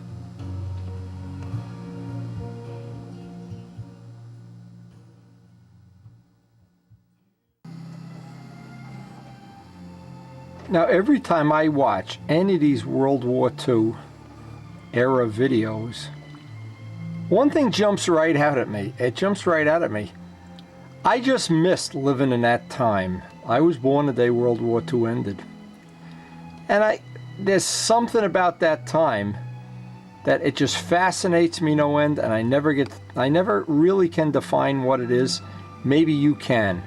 But I think back and I look at the looks on the faces of some of the pilots and some of the people, and they were so proud to be Americans. It just was a whole different America. I mean, what was different about it? Number one, everybody had a job. Nobody sent their work to China. That's one thing. Everybody had a job. It's sad to say nobody had a computer or a cell phone, but everybody had a job. It was just such a different thing, and I never really know how to define it myself. And when I see how they had to go about learning how to fly these planes, I mean, nowadays, imagine how different it is to fly a modern jet than that P-40. Unbelievable. Anyway, it's nostalgic in a way that I can't really explain. It's amazing to me. And we still have that American flag up there, but in a lot of ways it's so different. And I don't even know how to define how different it is, but it's that innocence. The guy going up to fly his P-40, yeah, they're waiting for you. Yeah, can you imagine in this day and age? Get a lawyer. Yeah, watch out, don't do that. You can't fly there. Oh my God. It was a wonderful time to be alive. And maybe you're like me too, that there's just something about World War II, the movies, the aircraft, the trains, the cars. There's just something about it, and I wish I could put my finger on it. Just something about it. And it isn't a simple thing to define, but innocence is the word that I keep thinking of. People just were of a different mentality then, I don't know. Anyway, but it is fun sharing it with you. I hope you've enjoyed it. These old videos, you can see how bad the copies are on some of them. They're still wonderful to look at, still nostalgic. I still love every one of them. And thanks to everybody who shared them.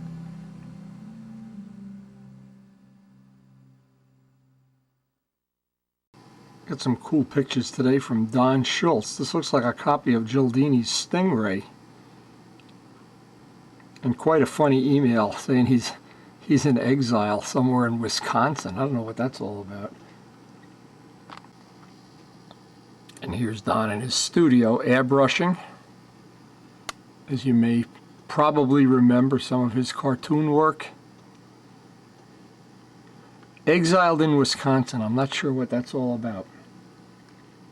I'll have to send him an email and say, what is it all about, Don? Anyway, we always appreciate sharing the photos. Old photos, new photos, who cares? And we're hopefully going to get some stuff from Rich Walbridge very soon. He told me today in today's email. He's got some video of a contest in California. Well, that's the spirit. Share it. And I'll thank him ahead of time if we do get some. He's got Warren Walker on that video. Looking forward to seeing Warren, as he's probably looking forward to seeing the videos we shoot. Anyway, thanks to everybody that contributes. Ramo, Don Schultz, Rich Walbridge, everybody. Sometimes it's just hard for me to imagine how it could get a lot better than we have in a world of video. Now let's see what the weather's like. Now, as always, they predicted rain this morning. We got a storm going through here for the next 2 days, but looks like it stopped raining now, so we're gonna run down a field, see if the hogs want to fly in the rain. I'm not sure. When they predict rain, you can almost guarantee it'll be a good day. That's the way our weathermen work. Well, this day really does look unpredictable. This time of year, it's always unpredictable. Now, we'll just have to see what God has in store for us. Look at this! On the way to the field, the sun is actually coming out! Unbelievable! Ah, just went behind the clouds again. Oh, man! Well, that's life in a fast lane, kids. Oh my God. Well, I see one hog, but not the other hog. Maybe this is a one hog day. Look at it, must have really rained last night. But it's not raining now. And when it's not raining, we're gonna fly. It's as simple as that. By the way, this would be a great day if you had an ARF. Now, I don't have an ARF, but there's my ARF right out there. Now we'll see what we can get done today. Now I have to tell you, I've been thrilled to death with these Maui Jim sunglasses.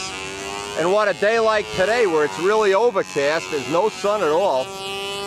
It's gonna give me a chance that if you look up at the clouds,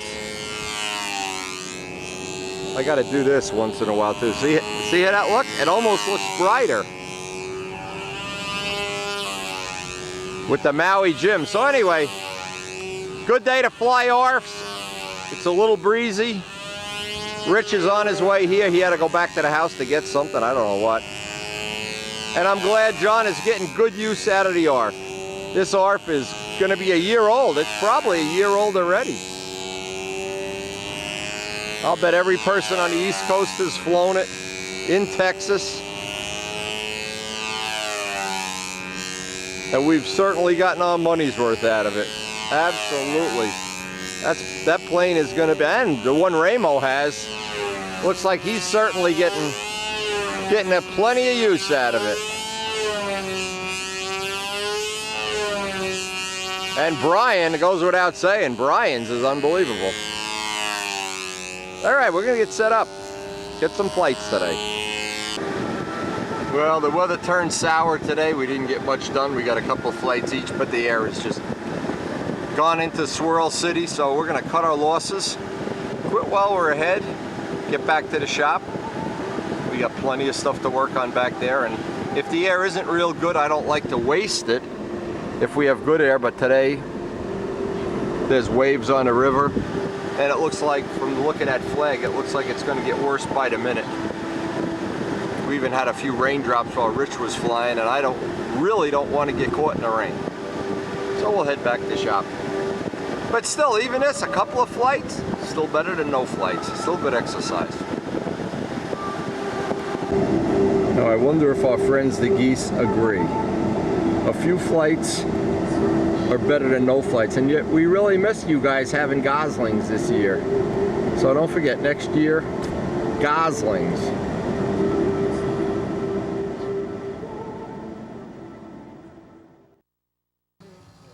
Now, even though we have an absolutely terrible day, and this day has really gone downhill in a hurry, I'm amazed.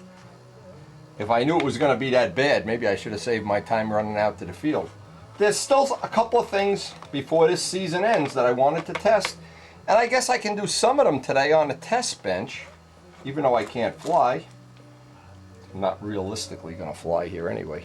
But one of the things I wanted to do, I wanted to try this, and let me show you what this looks like.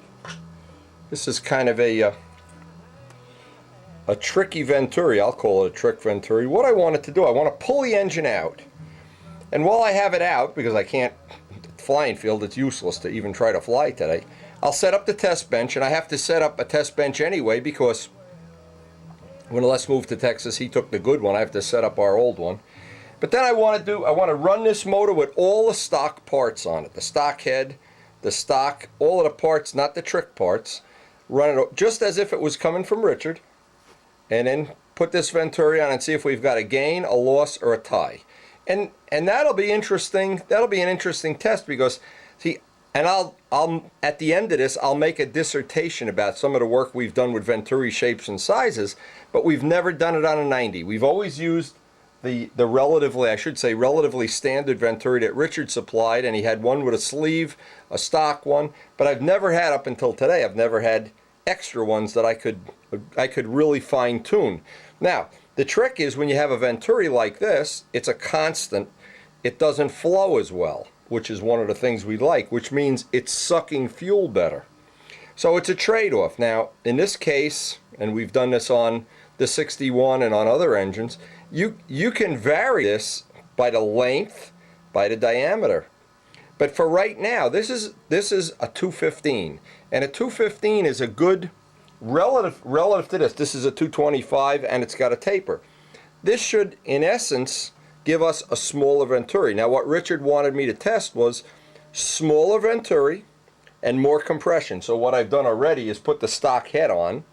I didn't realize we're going to be back here so quickly after this day. But now to set this up, I'll pull the engine, of course, get the test bench set up, get myself some readings of how this is turning totally stock, then replace this and again, see if I've got an RPM spike, a drop, or how this is going to pan out. Now, it'll be an interesting test. Done this already on other engines, and when a plane is overpowered, this is a good solution. When a plane is underpowered, you want to go the other way, more of a funnel effect. Again, and I've made them with funnels on both ends. I think I've already got that on several of the DVDs.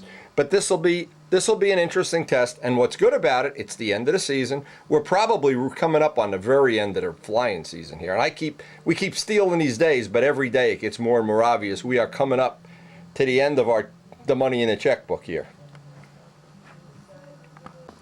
Now, another thing you can always tell is by the amount of turns the needle valve is out. You can even do it on a test bench. You don't even need to fly the plane. You can find out if you've made a flow increase or decrease just by how far out the needle goes. Now, stock, the needle is out from 3 to 3.5 turns.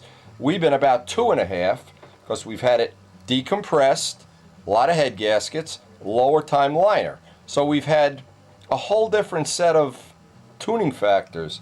But when we're on the bench, now whenever you're on the bench and you've got to open up the needle, you know it's flowing better. When you've got to close the needle down, you know it's not flowing as well. So you always have these baseline things that you can work from. No matter what prop, compression, glow plug, muffler, you can always start at what I call a square one. And this is the way you would get the engine from Richard. It's a square one. We need to get a square one reading before we can change any parts. Or what would be the point?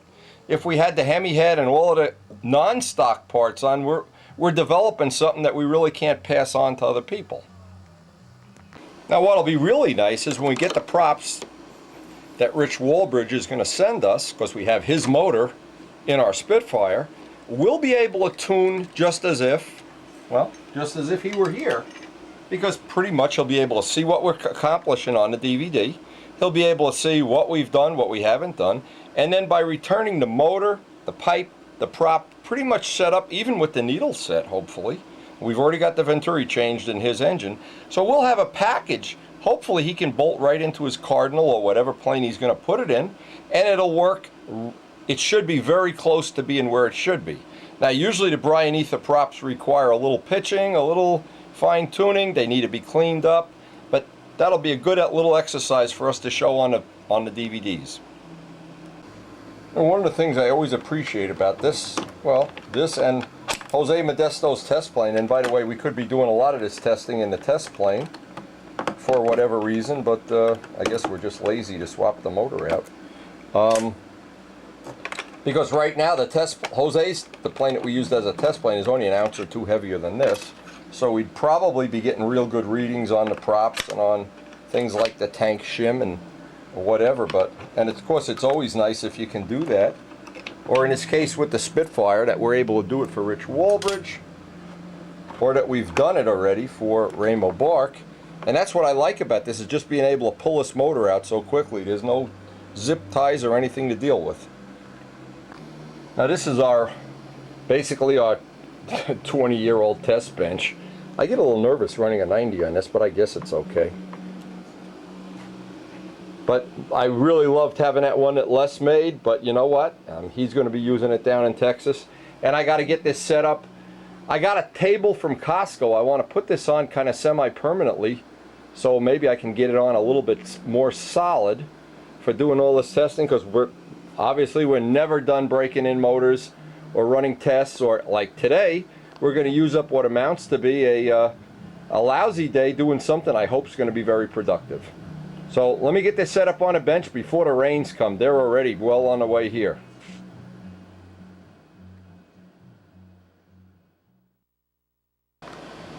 Now my point is always, when I design a plane, I learned years ago, if it's difficult or cumbersome to take the motor in and out or the tank in and out, you tend to put off normal maintenance, you tend to put off shimming a tank or whatever you have to do. So one of the things I've kind of emphasized to other people is when you design your nose section, keep in mind it should be very, very easy and convenient. I always think in terms of a funny car.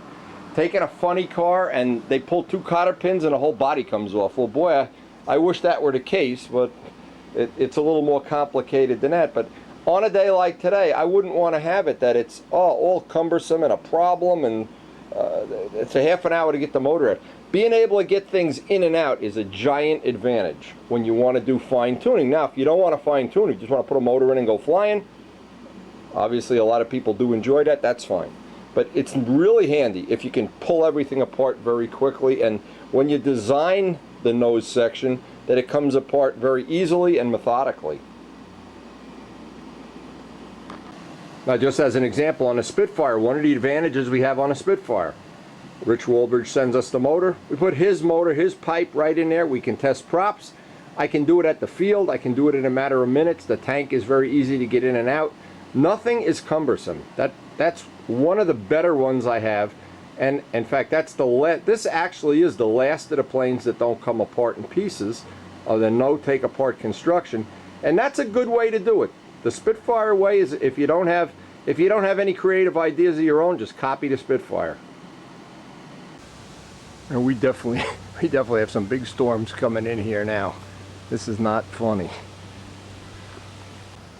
But now the advantage is, see, I can keep this part under the roof so I can test run my motor. What I want to do is get square one readings. This is the stock setup. We want to get a square one reading where the 2.4 brake is and the maximum RPM. I'll record it. Then I want to change the Venturi, see if I've gained, lost, or it's a tie. But again, I'm using the spinner to prop everything right out of the plane. This is exactly what we've been using to do the Novanta flights, so you would hope we're going to get some relatively good data here without a big problem.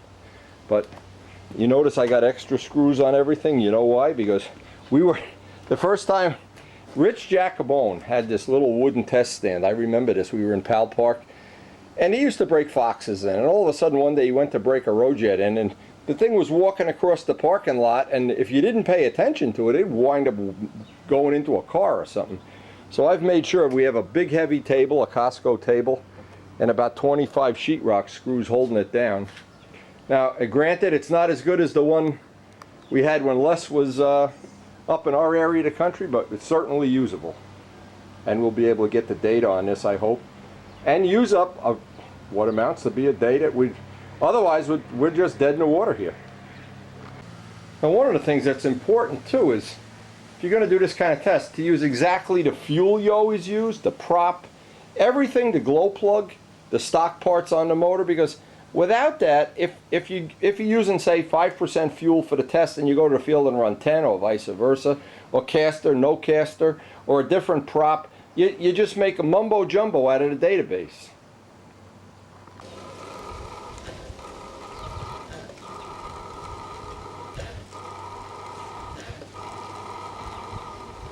And I've got about 16 ounces of fuel in there. That should be enough to do what we want to do here. I don't want to leave fuel, because what happens, whatever stays in there just get contaminated or old. Even though we plug it up, it still does pick up moisture and stuff.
So now we know with this setup, we're running just under 9,000, 88.9 in a full 2 cycle, 78 in a 4 cycle. Again, keep in mind that's a 15-inch prop, so those are relatively low numbers relative to a pipe engine, but that's a very big prop load. So now we're going to let the engine cool out, bring it back downstairs, change the Venturi, and then we'll come back and do the same test.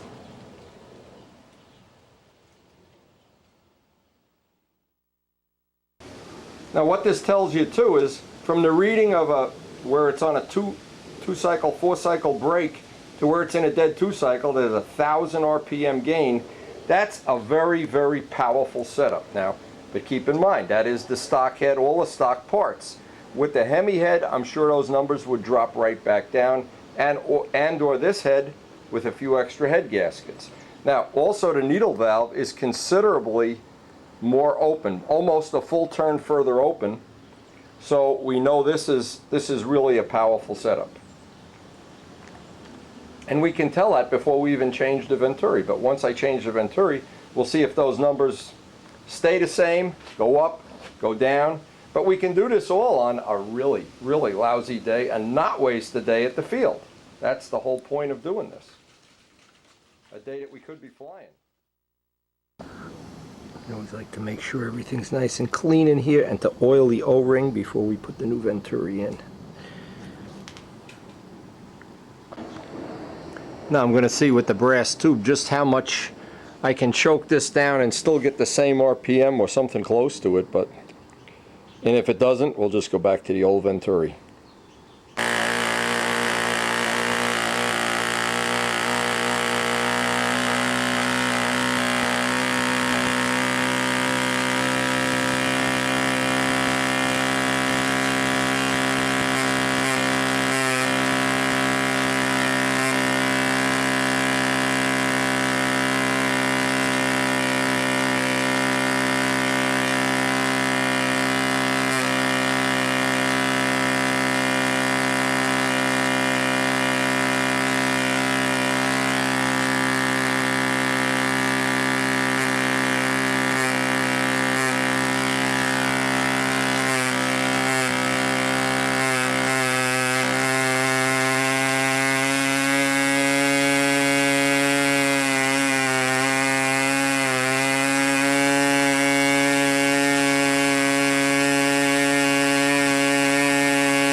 Now there's some interesting data from this. What happens is the brake point, of course, hasn't changed much. It's probably down 50 to 100 RPM, where it's 2 cycling and 4 cycling. But the total 2 cycle, where it would go 1,000 RPM in the brake, it now only goes about 500. So that's interesting data that we can use. And the reason is because when this starts to flow, and we don't even have an air filter on there. I wouldn't run that in a plane without an air filter. What happens is now you have a real problem that when it wants to flow up to that maximum, it's restricted down too much. So that may be of some benefit somewhere in the future to know, but in the meantime, that was an interesting way to gather data on a day that's really a throwaway day. And I think we have learned something. But now we can put all the stock parts back. Actually, one of the things I think I'll do is I'll make one of these little brass sleeves for the other Venturi, just so we can see if, well, we could run that off camera at some future time, run and see if that's going to be of any value in the future.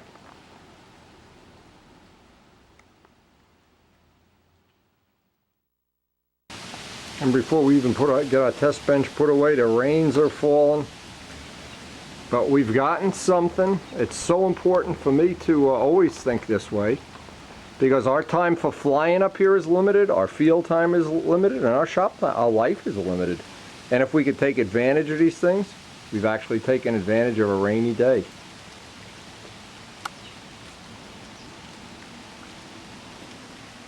And I think what I'm going to do, I'm going to take the Venturi that's in there and just put a brass sleeve in it to sleeve it down a little bit and see how that works. But for the next day we get to fly, or whenever that day is coming, we don't know. There's supposed to be a couple of days of rain. We'll just have to suck it up here, Chicky. Now I have a piece of brass tubing that's almost exactly the right size. In fact, it's almost a press fit. So we'll be able to make a little sleeve, but of course, because the hole is in there that lets the fuel through, it's got to be very precise. It can't cover that hole up, or in fact we ought to push it through and then re-drill the hole. I have to figure out how I want to do this yet, and possibly even then put some JB Weld or some way that this sleeve can't slide down into the engine. But again, this is all stuff. It's the end of the season. This is a good time to do all this practicing and fooling with these parts and seeing if we can come up with something we really like. And from this I've learned, well, what it is I've not learned, I've relearned just how different a Venturi with the same size hole, when it's a flute and when it's a constant like a soda straw, just how totally different it draws fuel. And in this case we're looking to kill some of the power. If we were looking to add power, we'd want to open that flute up, make it more like a funnel. That just reiterates what I've always, all the tests I've done. And let me show some of the Venturis I've made in the past, just to show you how intense this had become at one time. Now I just thought this would be interesting, as we're coming up on the end of the tape anyway. Whoops. Some of the things that we tried in the George Aldrich era, and these are all jet Venturis. This was one George made up, Andy Hirsiadis, and this is all on old videos.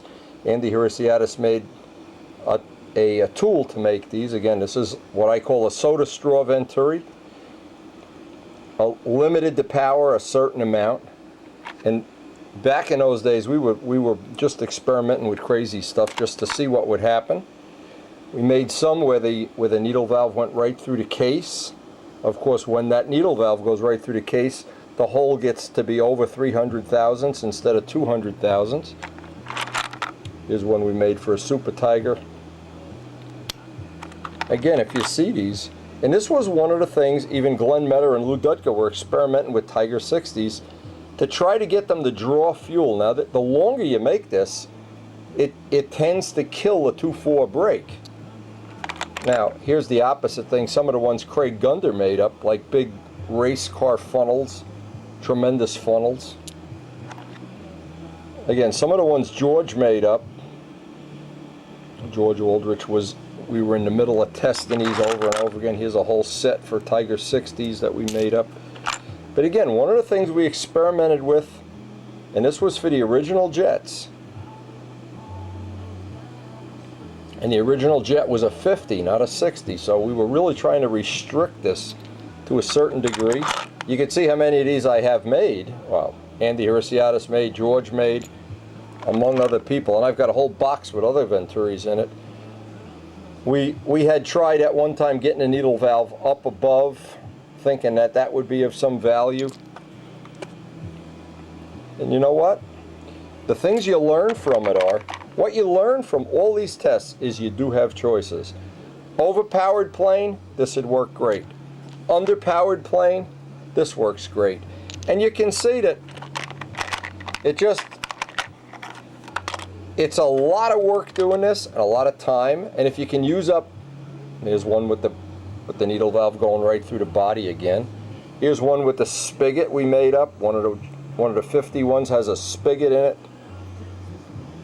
And you can see how that spigot lays in there. But again, we did a lot of testing. And reflecting on this now for the 90, all the numbers of course change. But it's still good to know that we have general directions we can go in. More power, less power, more fuel draw, less fuel draw. As an example, when you're running pipe or muffler pressure, you probably can run a little bit larger Venturi. That's one of the upsides of it. Now, but that assumes that you want more power. In the case with this 90, we almost never want more power. What we always want is more of a defined 2.4 run, and you can go back and look at the videos and see what progress we've been able to make so far. But the motor comes completely stock with a relatively nice brake, but I've been, in the course of this season, trying to make it that I could run a pipe, no pipe, we're done with that, that we could run bigger and smaller Venturis, different head shapes, all of that stuff, that at the end of the season I'm hoping when somebody comes along and say they build a very heavy plane now, like Dan Hune in Norway, I'll bet Dan Hune would want one of these with a funnel in it, not a tube. He wouldn't want this. When somebody has a lighter plane, say an under 70 ounce plane, this I think is 67 right now, then you're always looking to restrict it somehow. So anyway, that's interesting information. Even if it's only information you use in passing, it is stuff that's taken an awful lot of time, energy to learn. I think it's significant. And now that Big Jim has passed on, George Aldrich has passed on, I feel like I'm the next one in line to pass some of this information along. And, well, obviously before I pass on. And then when I pass on, it's going to be up to you to pass these DVDs around. Anyway, interesting information. We're coming up on the end of the video, and I really hope you've used watching the adventure of developing this 90, because it would be the same no matter what motor you develop. You're always going to be overpowered or underpowered, and you're always going to have the same decisions with props. When we do the Rich Walbridge props, it's going to be no different. They're either going to be too fast or too slow. There's never a point, there's never a magic thing. The thing that people think is you just go, and this is let me do this quickly. People think you just go to the store, you buy a prop, you buy a motor, buy a header, bolt it on a plane and go. Yeah, that gets you close. It gets you somewhere in the middle. But it never gets, if you're fussy, it never gets you to that last little edge where you want it like a razor blade, where it's really breaking and really pulling just right. It's not going too fast, not going too slow, not whipping up, not feeling wimpy in the overhead 8. And what that takes is just 1,000 flights and 1,000 experiments and 1,000 everything. And I think, for all practical purposes, this year we made a significant amount of progress with this engine to get it all prepped up for our Spitfire project. And probably we're going to continue the testing, of course, based on how heavy, how light the Spitfires come out, how draggy they are, how many semi-scale features we managed to incorporate. But at least we'll have this part of it somewhere near where it should be to start the project.